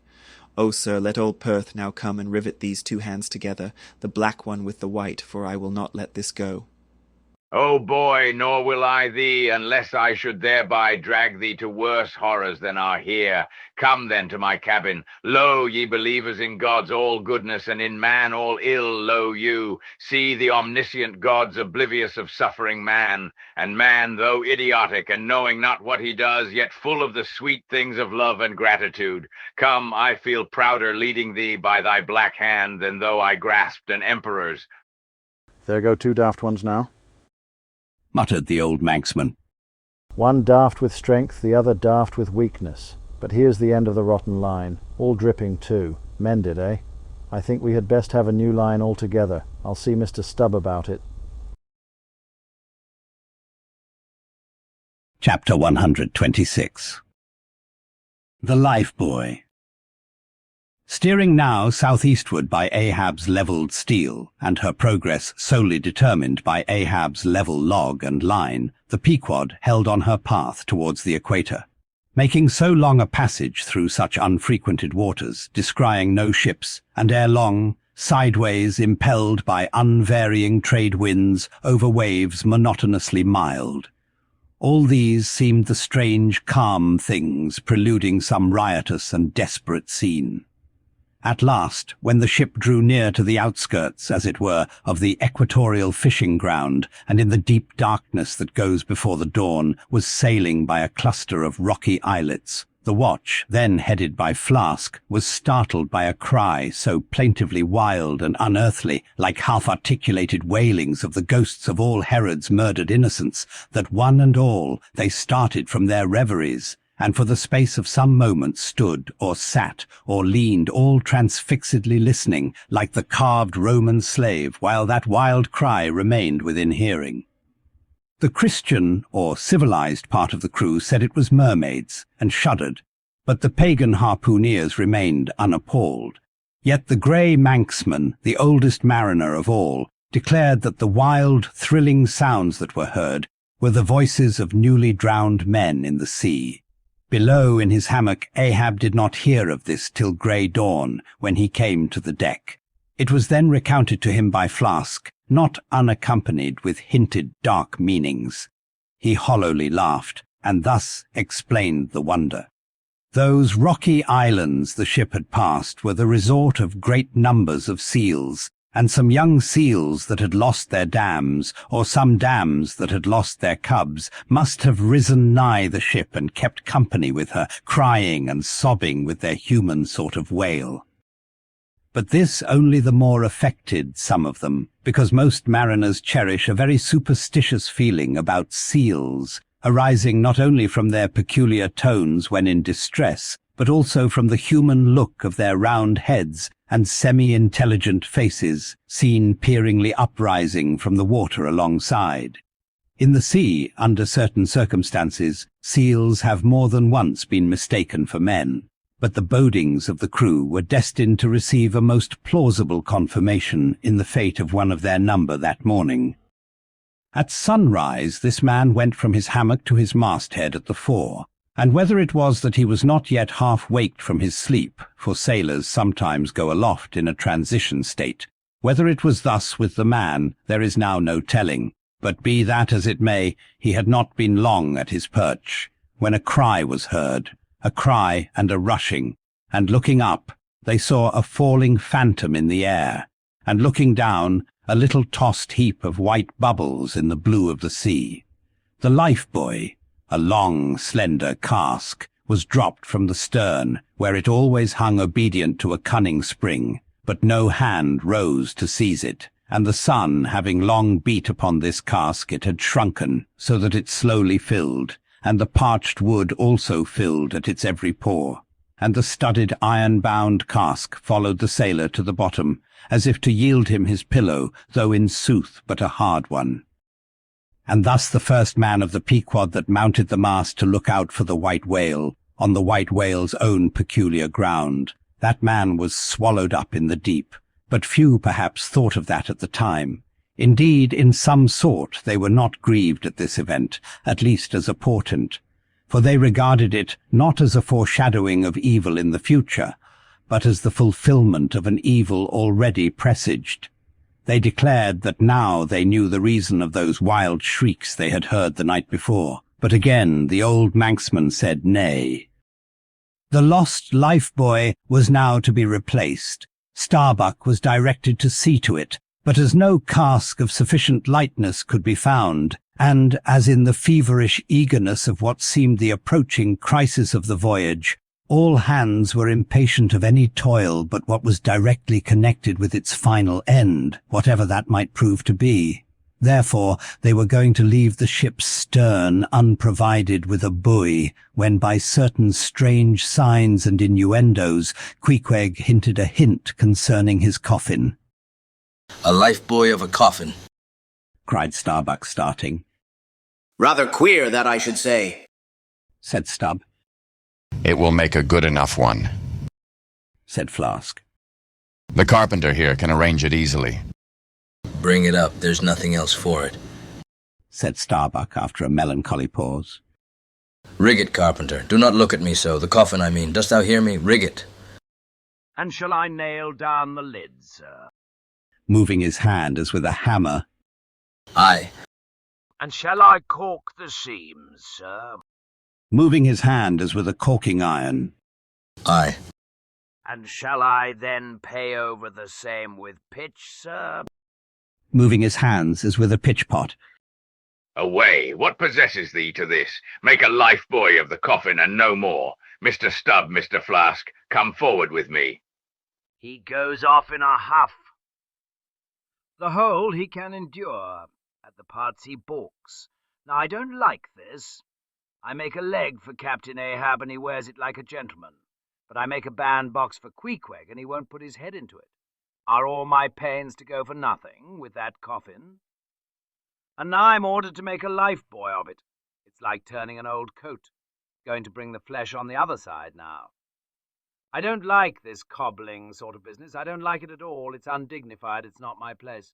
Let tinkers' brats do tinkerings. We are their betters. I like to take in hand none but clean, virgin, fair and square mathematical jobs. Something that regularly begins at the beginning, and is at the middle when midway, and comes to an end at the conclusion. Not a cobbler's job. That's at an end in the middle, and at the beginning at the end. It's the old woman's tricks to be giving cobbling jobs. Lord, what an affection all old women have for tinkers. I know an old woman of 65 who ran away with a bald-headed young tinker once. And that's the reason I never would work for lonely widow old women ashore, when I kept my job shop in the vineyard. They might have taken it into their lonely old heads to run off with me. But hey-ho, there are no caps at sea but snow caps. Let me see. Nail down the lid, caulk the seams, pay over the same with pitch, batten them down tight, and hang it with the snap spring over the ship's stern. Were ever such things done before with a coffin? Some superstitious old carpenters now would be tied up in the rigging ere they would do the job. But I'm made of knotty aroostook hemlock, I don't budge. Cruppered with a coffin, sailing about with a graveyard tray. But never mind. We workers in woods make bridal bedsteads and card tables, as well as coffins and hearses. We work by the month, or by the job, or by the profit. Not for us to ask the why and wherefore of our work, unless it be too confounded cobbling, and then we stash it if we can. I'll do the job now, tenderly. I'll have me, let's see, how many in the ship's company all told? But I've forgotten. Anyway, I'll have me 30 separate Turks-headed lifelines, each 3 feet long, hanging all round the coffin. Then, if thou'll go down, there'll be 30 lively fellas all fighting for one coffin, a sight not seen very often beneath the sun. Come, hammer, caulking iron, pitchpot, and marling spike. Let's do it. Chapter 127. The Deck. The coffin laid upon 2 line tubs between the vice bench and the open hatchway, the carpenter caulking its seams, the string of twisted oakum slowly unwinding from a large roll of it placed in the bosom of his frock. Ahab comes slowly from the cabin gangway, and hears Pip following him. Back, lad, I will be with ye again presently. He goes. Not this hand complies with my humour more genially than that boy. Middle aisle of a church. What's here? Life boy, sir. Mr. Starbuck's orders. Oh, look, sir. The wear the hatchway. Thank ye, man. Thy coffin lies handy to the vault. Sir? The hatchway? Oh. So it does, sir, so it does. Art not thou the leg maker? Look, did not this stump come from thy shop? I believe it did, sir. Does the ferrule stand, sir? Well enough. But art thou not also the undertaker? Aye, sir. I patched up this thing here as a coffin for Queequeg, but they've set me now to turning it into something else. Then tell me, art thou not an arrant, all-grasping, intermeddling, monopolizing, heathenish old scamp, to be one day making legs, and the next day coffins to clap them in, and yet again life-buoys out of those same coffins? Thou art as unprincipled as the gods, and as much of a jack of all trades. Well, I do not mean anything, sir. I do as I do. The gods again. Hark ye, dost thou not ever sing working about a coffin? The Titans, they say, hummed snatches when chipping out the craters for volcanoes, and the gravedigger in the play sings, spade in hand. Dost thou never? Sing, sir? Do I sing? Oh, I'm indifferent enough, sir, for that. But the reason why the gravedigger made music must have been because there was none in his spade, sir. But the caulking mallet is full of it. Hark to it. Aye, and that's because the lid there's a sounding board, and what in all things makes the sounding board is this: there's naught beneath. And yet a coffin with a body in it rings pretty much the same, carpenter. Hast thou ever helped carry a bier, and heard the coffin knock against the churchyard gate going in? Faith, sir, Faith? What's that? Why, faith, sir, it's only a sort of exclamation, like, that's all, sir. Go on. I was about to say, sir, that... Art thou a silkworm? Dost thou spin thy own shroud out of thyself? Look at thy bosom. Dispatch, and get these traps out of sight. He goes aft. That was sudden now, but squalls come sudden in hot latitudes. I've heard that the Isle of Albemarle, one of the Galapagos, is cut by the equator right in the middle. Seems to me some sort of equator cuts yon old man too right in his middle. He's always under the line, fiery hot, I tell you. He's looking this way. Come, Oakham, quick. Here we go again. This wooden mallet is the cork, and I'm the professor of musical classes. Tap, tap. Ahab to himself. There's a sight. There's a sound. The grey-headed woodpecker tapping the hollow tree. Blind and deaf might well be envied now. See? That thing rests on 2 line tubs, full of tow lines. A most malicious wag, that fellow. Rat-tat, so man's seconds tick. Oh, how immaterial are all materials. What things real are there but imponderable thoughts? Here now's the very dreaded symbol of grim death by a mere hap, made the expressive sign of the help and hope of most endangered life. A life buoy of a coffin. Does it go further? Can it be that in some spiritual sense the coffin is, after all, but an immortality preserver? I'll think of that. But no, So far gone am I in the dark side of earth, that its other side, the theoretic bright one, seems but uncertain twilight to me. Will ye never have done, carpenter, with that accursed sound? I go below. Let me not see that thing here when I return again. Now then, Pip, we'll talk this over. I do suck most wondrous philosophies from thee. Some unknown conduits from the unknown worlds must empty into thee. Chapter 128. The Pequod meets the Rachel. Next day, a large ship, the Rachel, was descried, bearing directly down upon the Pequod, all her spars thickly clustering with men. At the time, the Pequod was making good speed through the water. But as the broad-winged windward stranger shot nigh to her, the boastful sails all fell together as blank bladders that are burst, and all life fled from the smitten hull. Bad news, she brings bad news, muttered the old Manxman. But ere her commander, who with trumpet to mouth stood up in his boat, ere he could hopefully hail, Ahab's voice was heard. Hast seen the white whale? Aye, yesterday. Have you seen a whaleboat adrift? Throttling his joy, Ahab negatively answered this unexpected question, and would then have fain boarded the stranger, when the stranger captain himself, having stopped his vessel's way, was seen descending her side.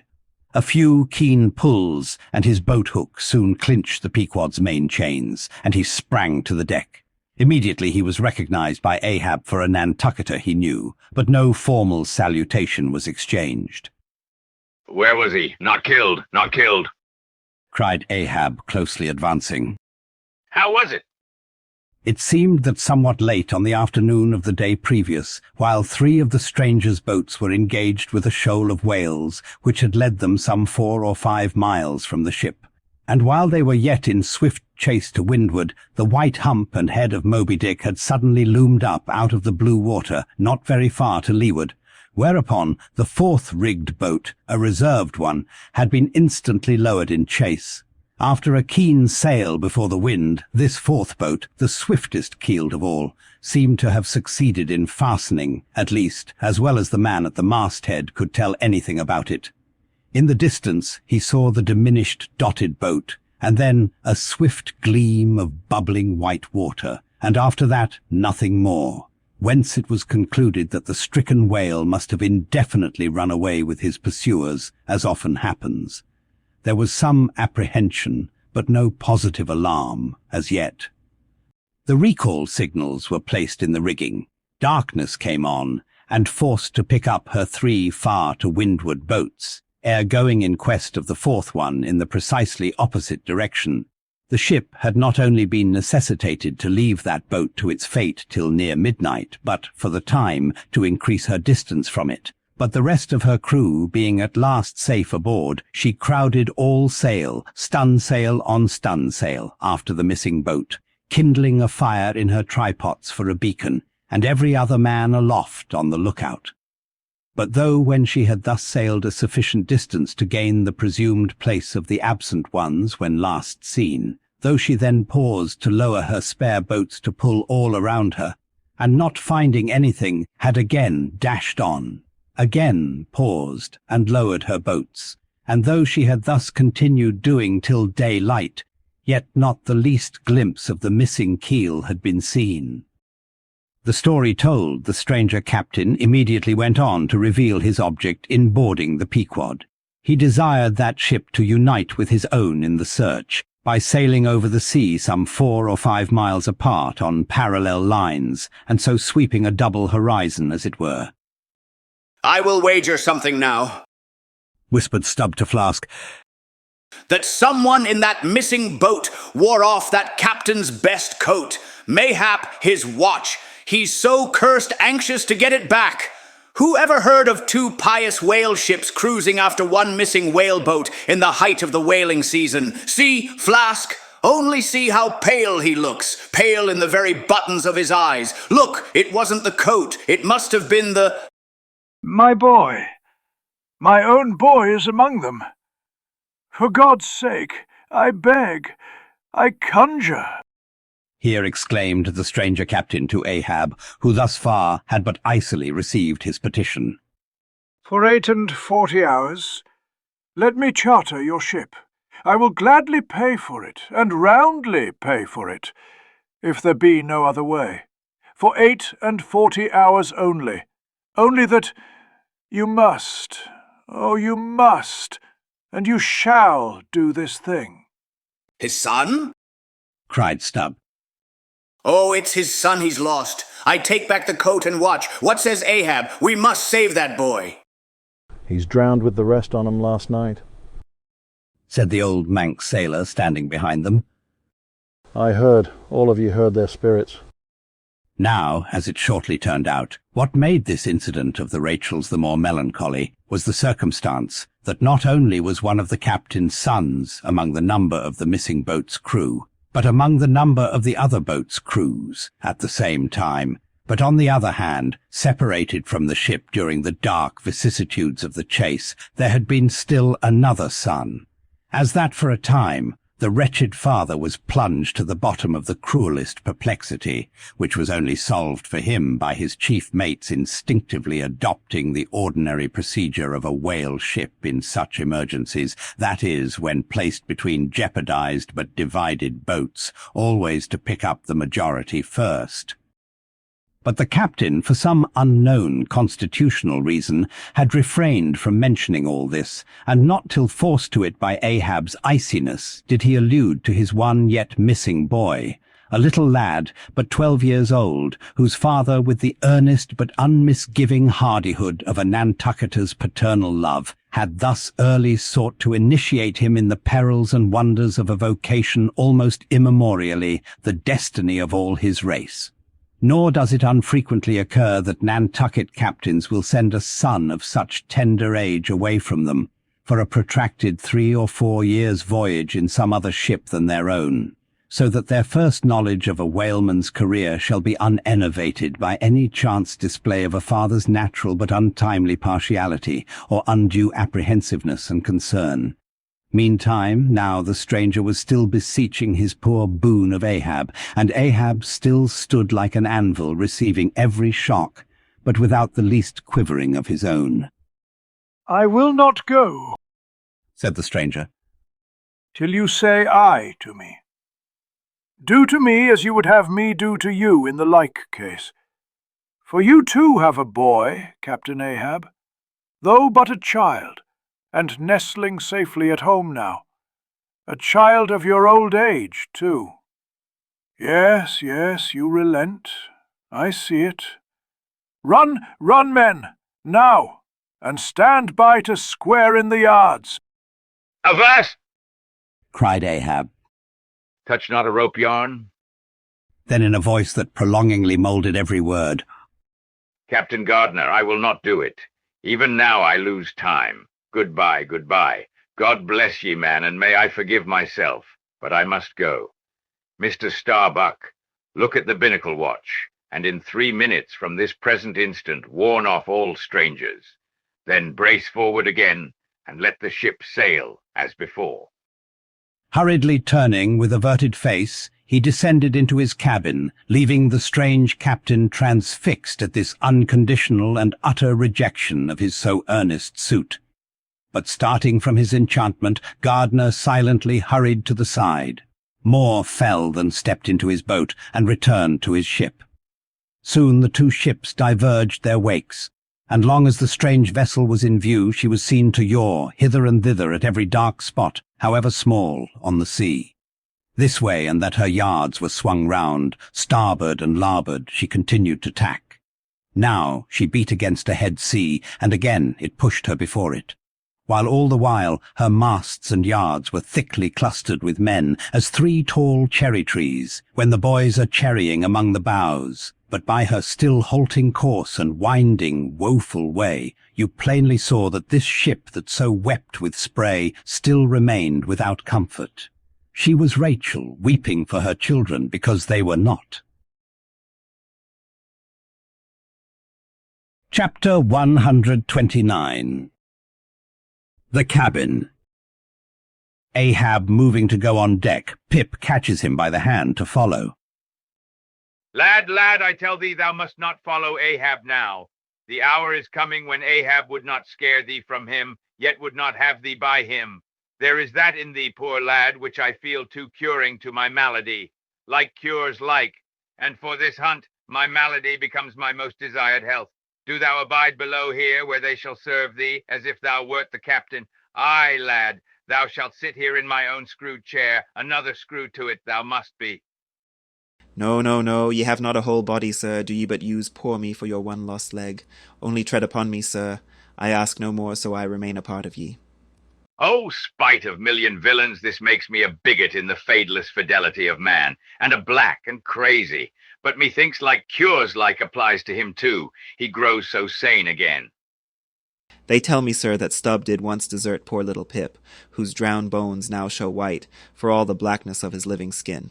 But I will never desert ye, sir, as Stubb did him. Sir, I must go with ye. If thou speakest thus to me much more, Ahab's purpose keels up in him. I tell thee no, it cannot be. O good master, master, master. Weep so, and I will murder thee. Have a care, for Ahab too is mad. Listen, and thou wilt often hear my ivory foot upon the deck, and still know that I am there. And now I quit thee, thy hand. Met, true art thou, lad, as he circumference to its center. So, God forever bless thee, and if it come to that, God forever save thee, let what will befall. Ahab goes. Pip steps one step forward. Here he this instant stood. I stand in his air, but I'm alone. Now were even poor Pip here I could endure it, but he's missing. Pip, Pip, ding dong ding. Who's seen Pip? He must be up here. Let's try the door. What? Neither lock nor bolt nor bar, and yet there's no opening it. It must be the spell. He told me to stay here. Aye, and told me this screwed chair was mine. Here then I'll seat me, against the transom in the ship's full middle, all her keel and her 3 masts before me. Here our old sailors say in their black 74s great admirals sometimes sit at table, and lord it over rows of captains and lieutenants. Ha! What's this? Epaulets! Epaulets! The epaulets all come crowding. Pass round the decanters. Glad to see you. Fill up, monsieur. What an odd feeling now when a black boy's host to white men with gold lace upon their coats. Monsieur, have you seen one Pip? A little negro lad 5 feet high, hangdog look and cowardly. Jumped from a whaleboat once. Seen him? No. Well then, fill up again, captains, and let's drink shame upon all cowards. I name no names. Shame upon them. Put 1 foot upon the table. Shame upon all cowards. Hist! Above there I hear ivory. Oh, master, master, I am indeed downhearted when you walk over me. But here I'll stay, though this stern strikes rocks, and they bulge through, and oysters come to join me. Chapter 130. The Hat. And now that at the proper time and place, after so long and wide a preliminary cruise, Ahab, all other wailing waters swept, seemed to have chased his foe into an ocean fold to slay him the more securely there. Now that he found himself hard by the very latitude and longitude where his tormenting wound had been inflicted, now that a vessel had been spoken which on the very day preceding had actually encountered Moby Dick, and now that all his successive meetings with various ships contrastingly concurred to show the demoniac indifference with which the white whale tore his hunters, whether sinning or sinned against. Now it was that there lurked a something in the old man's eyes, which it was hardly sufferable for feeble souls to see. As the unsetting polar star, which through the livelong Arctic 6 months' night sustains its piercing, steady, central gaze, so Ahab's purpose now fixedly gleamed down upon the constant midnight of the gloomy crew. It domineered above them so that all their bodings, doubts, misgivings, fears were fain to hide beneath their souls, and not sprout forth a single spear or leaf. In this foreshadowing interval, too, all humour, forced or natural, vanished. Stubb no more strove to raise a smile. Starbuck no more strove to check one. Alike, joy and sorrow, hope and fear seemed ground to finest dust and powdered for the time in the clamped mortar of Ahab's iron soul. Like machines, they dumbly moved about the deck, ever conscious that the old man's desperate eye was on them. But did you deeply scan him in his more secret confidential hours? when he thought no glance but one was on him. Then you would have seen that even as Ahab's eyes so awed the crew's, the inscrutable Parsee's glance awed his, or somehow, at least in some wild way, at times affected it. Such an added, gliding strangeness began to invest the thin Fedallah now. Such ceaseless shudderings shook him that the men looked dubious at him, half uncertain, as it seemed, whether indeed he were a mortal substance, or else a tremulous shadow cast upon the deck by some unseen being's body. And that shadow was always hovering there. For not by night, even, had Fedallah ever certainly been known to slumber or go below. He would stand still for hours, but never sat or leaned. His wan but wondrous eyes did plainly say, "We two watchmen never rest." Nor at any time, by night or day, could the mariners now step upon the deck unless Ahab was before them, either standing in his pivot hole or exactly pacing the planks between two undeviating limits, the mainmast and the mizzen, or else they saw him standing in the cabin scuttle, his living foot advanced upon the deck as if to step, his hat slouched heavily over his eyes, so that, however motionless he stood, however the days and nights were added on, that he had not swung in his hammock. Yet hidden beneath that slouching hat, they could never tell unerringly whether for all this his eyes were really closed at times, or whether he was still intently scanning them. No matter, though he stood so in the scuttle for a whole hour on the stretch, and the unheeded night damp gathered in beads of dew upon that stone-carved coat and hat. The clothes that the night had wet, the next day's sunshine dried upon him, and so, day after day and night after night, he went no more beneath the planks. Whatever he wanted from the cabin, that thing he sent for, he ate in the same open air, that is, his two only meals. Breakfast and dinner. Supper he never touched, nor reaped his beard, which darkly grew all gnarled, as unearthed roots of trees blown over, which still grow idly on at naked base, though perished in the upper verdure. But though his whole life was now become one watch on deck, and though the Parsee's mystic watch was without intermission as his own, yet these two never seemed to speak, one man to the other, unless at long intervals some passing unmomentous matter made it necessary. Though such a potent spell seemed secretly to join the twain, openly, and to the awestruck crew, they seemed pole-like asunder. If by day they chanced to speak one word, by night dumb men were both, so far as concerned the slightest verbal interchange. At times, for longest hours without a single hail, they stood far parted in the starlight, Ahab in his scuttle, the Parsee by the mainmast, but still fixedly gazing upon each other, as if in the Parsee Ahab saw his forethrown shadow, in Ahab the Parsee his abandoned substance. And yet somehow did Ahab, in his own proper self, as daily, hourly, and every instant commandingly revealed to his subordinates, Ahab seemed an independent lord, the Parsee but his slave. Still again both seemed yoked together, and an unseen tyrant driving them, the lean shade siding the solid rib. For be this Parsee what he may, all rib and keel was solid Ahab. At the first faintest glimmering of the dawn, his iron voice was heard from aft. "Man the mastheads."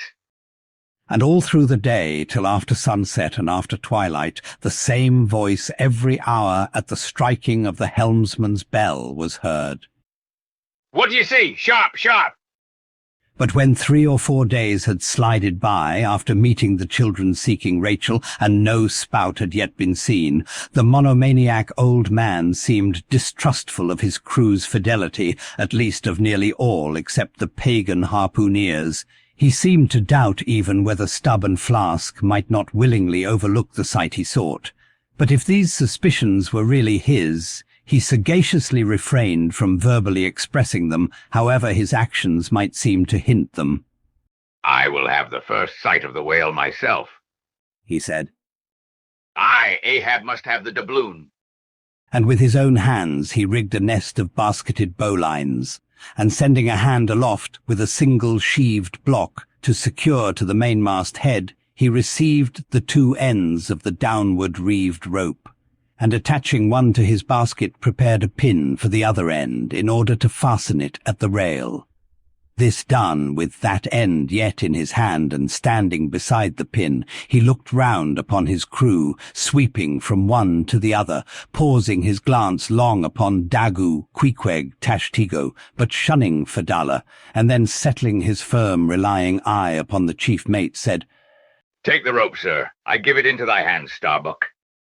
Then, arranging his person in the basket, he gave the word for them to hoist him to his perch, Starbuck being the one who secured the rope at last, and afterwards stood near it. And thus, with one hand clinging round the royal mast, Ahab gazed abroad upon the sea for miles and miles, ahead, astern, this side and that, within the wide expanded circle commanded at so great a height. When in working with his hands at some lofty, almost isolated place in the rigging, which chances to afford no foothold, the sailor at sea is hoisted up to that spot and sustained there by the rope. Under these circumstances, its fastened end on deck is always given in strict charge to some one man who has the special watch of it. Because in such a wilderness of running rigging, whose various different relations aloft cannot always be infallibly discerned by what is seen of them at the deck, and when the deck ends of these ropes are being every few minutes cast down from the fastenings, it would be but a natural fatality if, unprovided with a constant watchman, the hoisted sailor should by some carelessness of the crew be cast adrift and fall all swooping to the sea. So Ahab's proceedings in this matter were not unusual. The only strange thing about them seemed to be that Starbuck, almost the one only man who had ever ventured to oppose him with anything in the slightest degree approaching to decision, one of those, too, whose faithfulness on the lookout he had seemed to doubt somewhat. It was strange that this was the very man he should select for his watchman, freely giving his whole life into such an otherwise distrusted person's hands. Now, the first time Ahab was perched aloft, ere he had been there 10 minutes, one of those red-billed savage sea-hawks which so often fly incommodiously close round the manned mastheads of whalemen in these latitudes. One of these birds came wheeling and screaming round his head in a maze of untrackably swift circlings. Then it darted 1,000 feet straight up into the air, then spiralized downwards and went eddying again round his head, but with his gaze fixed upon the dim and distant horizon. Ahab seemed not to mark this wild bird, nor indeed would anyone else have marked it much, it being no uncommon circumstance. Only now almost the least heedful eye seemed to see some sort of cunning meaning in almost every sight. Your hat, sir," suddenly cried the Sicilian seaman, who, being posted at the mizzenmast head, stood directly behind Ahab, though somewhat lower than his level, and with a deep gulf of air dividing them. But already the sable wing was before the old man's eyes, the long hooked bill at his head. With a scream, the black hawk darted away with his prize. An eagle flew thrice round Tarquin's head, removing his cap to replace it, and thereupon Tanaquil, his wife, declared that Tarquin would be king of Rome. But only by the replacing of the cap was that omen accounted good. Ahab's hat was never restored. The wild hawk flew on and on with it, far in advance of the prow, and at last disappeared. While from the point of that disappearance a minute black spot was dimly discerned, falling from that vast height into the sea. Chapter 131. The Pequod meets the Delight. The intense Pequod sailed on. The rolling waves and days went by. The lifebuoy coffin still lightly swung, and another ship, most miserably misnamed the Delight, was described.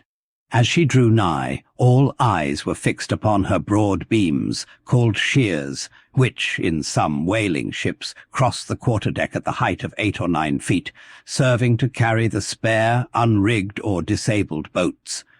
Upon the stranger's shears were beheld the shattered white ribs and some few splintered planks of what had once been a whale-boat, but you now saw through this wreck as plainly as you see through the peeled, half-unhinged and bleaching skeleton of a horse. Hast seen the white whale? Look, replied the hollow-cheeked captain from his taffrail, and with his trumpet he pointed to the wreck. Hast killed him? the harpoon is not yet forged that will ever do that, answered the other, sadly glancing upon a rounded hammock on the deck, whose gathered sides some noiseless sailors were busy in sewing together. Not forged? And snatching Perth's levelled iron from the crotch, Ahab held it out, exclaiming, Look ye, Nantucketer, here in this hand I hold his death. Tempered in blood and tempered by lightning are these barbs, and I swear to temper them triply in that hot place behind the fin, where the white whale most feels his accursed life. Then God keep thee, old man. Seest thou that? Pointing to the hammock. I bury but one of 5 stout men, who were alive only yesterday, but were dead ere night. Only that one I bury. The rest were buried before they died. You sail upon their tomb. Then turning to his crew, Are you ready there? Place the plank then on the rail, and lift the body.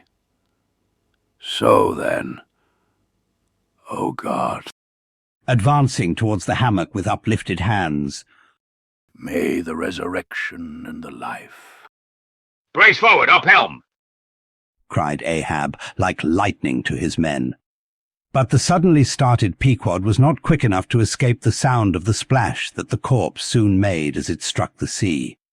Not so quick indeed, but that some of the flying bubbles might have sprinkled her hull with their ghostly baptism. As Ahab now glided from the dejected Delight, the strange life-buoy hanging at the Pequod's stern came into conspicuous relief. Ha! Yonder! Look yonder, men! Cried a foreboding voice in her wake. In vain, O ye strangers, ye fly our sad burial. Ye but turn us your taffrail to show us your coffin. Chapter 132. The Symphony.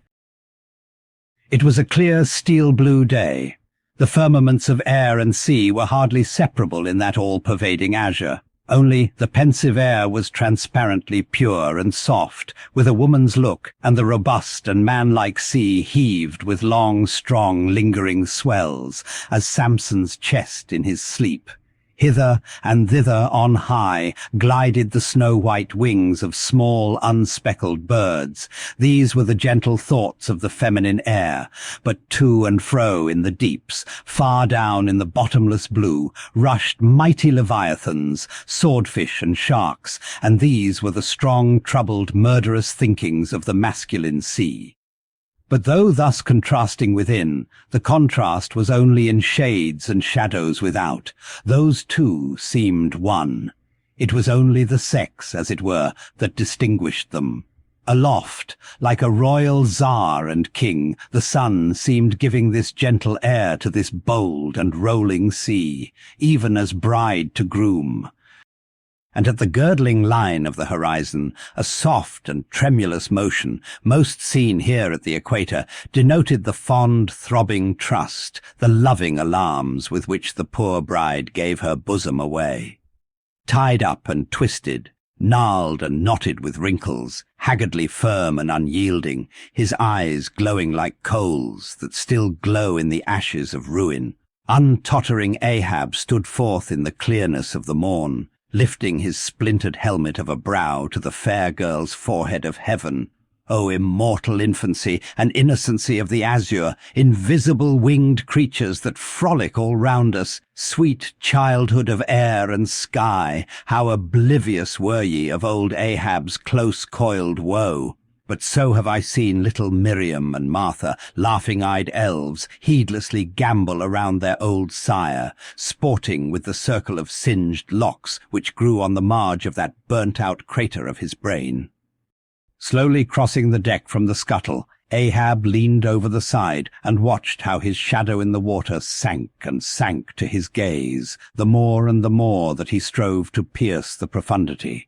But the lovely aromas in that enchanted air did at last seem to dispel for a moment the cankerous thing in his soul. That glad, happy air, that winsome sky, did at last stroke and caress him. The stepmother world, so long cruel, forbidding, now threw affectionate arms round his stubborn neck, and did seem to joyously sob over him, as if over one, that however wilful and erring, she could yet find it in her heart to save and to bless. From beneath his slouched hat, Ahab dropped a tear into the sea. Nor did all the Pacific contain such wealth as that one we drop. Starbuck saw the old man, saw him, how he heavily leaned over the side, and he seemed to hear in his own true heart the measureless sobbing that stole out of the centre of the serenity around. Careful not to touch him or be noticed by him, he yet drew near to him and stood there. Ahab turned. Starbuck! Sir. Oh, Starbuck, it is a mild, mild wind and a mild-looking sky. On such a day, very much such a sweetness as this, I struck my first whale, a boy harpooner of 18, 40 years ago. 40 years of continual whaling, 40 years of privation and peril and storm time, 40 years on the pitiless sea. For 40 years has Ahab forsaken the peaceful land, for 40 years to make war on the horrors of the deep. Aye, and yes, Starbuck, out of those 40 years I have not spent 3 ashore. When I think of this life I have led, the desolation of solitude it has been, the masoned, walled town of a captain's exclusiveness, which admits but small entrance to any sympathy from the green country without. Oh, weariness, heaviness, Guinea Coast slavery of solitary command. When I think of all this, only half suspected, not so keenly known to me before, and how for 40 years I have fed upon dry salted fare, fit emblem of the dry nourishment of my soul, when the poorest landsman has had fresh fruit to his daily hand, and broken the world's fresh bread to my mouldy crusts, away, whole oceans away, from that young girl wife I wedded past 50, and sailed for Cape Horn the next day, leaving but one dent in my marriage pillow. Wife, rather a widow with her husband alive. Aye, I widowed that poor girl when I married her, Starbuck, and then the madness, the frenzy, the boiling blood, and the smoking brow, with which for 1,000 lowerings old Ahab has furiously, foamingly chased his prey, more a demon than a man. Aye, what a 40 years fool, old fool, has old Ahab been. Why this strife of the chase? Why weary, and palsy the arm at the oar, and the iron, and the lance? How the richer or better is Ahab now? Behold, O Starbuck, is it not hard that with this weary load I bear, one poor leg should have been snatched from under me? Here, brush this old hair aside, it blinds me that I seem to weep. Locks so grey did never grow but from out some ashes. But do I look very old, so very, very old, Starbuck? I feel deadly faint, bowed and humped as though I were Adam, staggering beneath the piled centuries since paradise. God, crack my heart, stave my brain. Mockery, bitter, biting mockery of grey hairs. Have I lived enough joy to wear ye, and seem and feel thus intolerably old? Close, stand close to me, Starbuck. Let me look into a human eye. It is better than to gaze into sea or sky, better than to gaze upon God. By the green land, by the bright hearthstone, this is the magic glass, man. I see my wife and my child in thine eye. No, stay on board. Lower not when I do, when branded Ahab gives chase to Moby Dick. That hazard shall not be thine. No, not with the faraway home I see in that eye. Oh, my captain, noble soul, grand old heart, after all, why should anyone give chase to that hated fish? Away with me, let us fly these deadly waters, let us home. Wife and child, too, are Starbuck's, wife and child of his brotherly, sisterly, playfellow youth, even as thine, sir, are the wife and child of thy loving, longing, paternal old age. Away, let us away, this instant let me alter the course. How cheerily, how hilariously, O my captain, would we bowl on our way to see old Nantucket again? I think, sir, they have some such mild blue days, even as this in Nantucket. They have. I have seen them, some summer days in the morning, About this time, yes, it is his noon nap now, the boy vivaciously wakes, sits up in bed, and his mother tells him of me, of cannibal old me, how I am abroad upon the deep, but will yet come back to dance him again. 'Tis my Mary herself. She promised that my boy every morning should be carried to the hill to catch the first glimpse of his father's sail. Yes, yes, no more. It is done. We head for Nantucket. Come, my captain, study out the course, and let us away. See, the boy's face from the window, the boy's hand on the hill. But Ahab's glance was averted. Like a blighted fruit tree he shook, and cast his last cindered apple to the soil. What is it? What nameless, inscrutable, unearthly thing is it? What cozening, hidden lord and master and cruel, remorseless emperor commands me, that against all natural lovings and longings I so keep pushing and crowding and jamming myself on all the time, recklessly making me ready to do what in my own proper natural heart I durst not so much as dare, is Ahab. Is it I, God, or who, that lifts this arm? But if the great sun move not of himself, but is as an errand boy in heaven, nor one single star can revolve, but by some invisible power, how then can this one small heart beat, this one small brain think thoughts, unless God does that beating, does that thinking, does that living, and not I? By heaven, man, we are turned round and round in this world, like yonder windlass, and fate is the handspike, and all the time, lo, that smiling sky, and this unsounded sea. Look, see yon albacore, who put it into him to chase and fang that flying fish? Where do murderers go, man? Who's to doom when the judge himself is dragged to the bar? But it is a mild, mild wind and a mild-looking sky, and the air smells now as if it blew from a faraway meadow. They have been making hay somewhere under the slopes of the Andes, Starbuck, and the mowers are sleeping among the new-mown hay. Sleeping, aye, toil we how we may, we all sleep at last on the field. Sleep, aye, and rust amid greenness, as last year's scythes flung down and left in the half-cut swaths. Starbuck. But blanched to a corpse's hue with despair, the mate had stolen away. Ahab crossed the deck to gaze over on the other side, but started at two reflected, fixed eyes in the water there. Fadalla was motionlessly leaning over the same rail.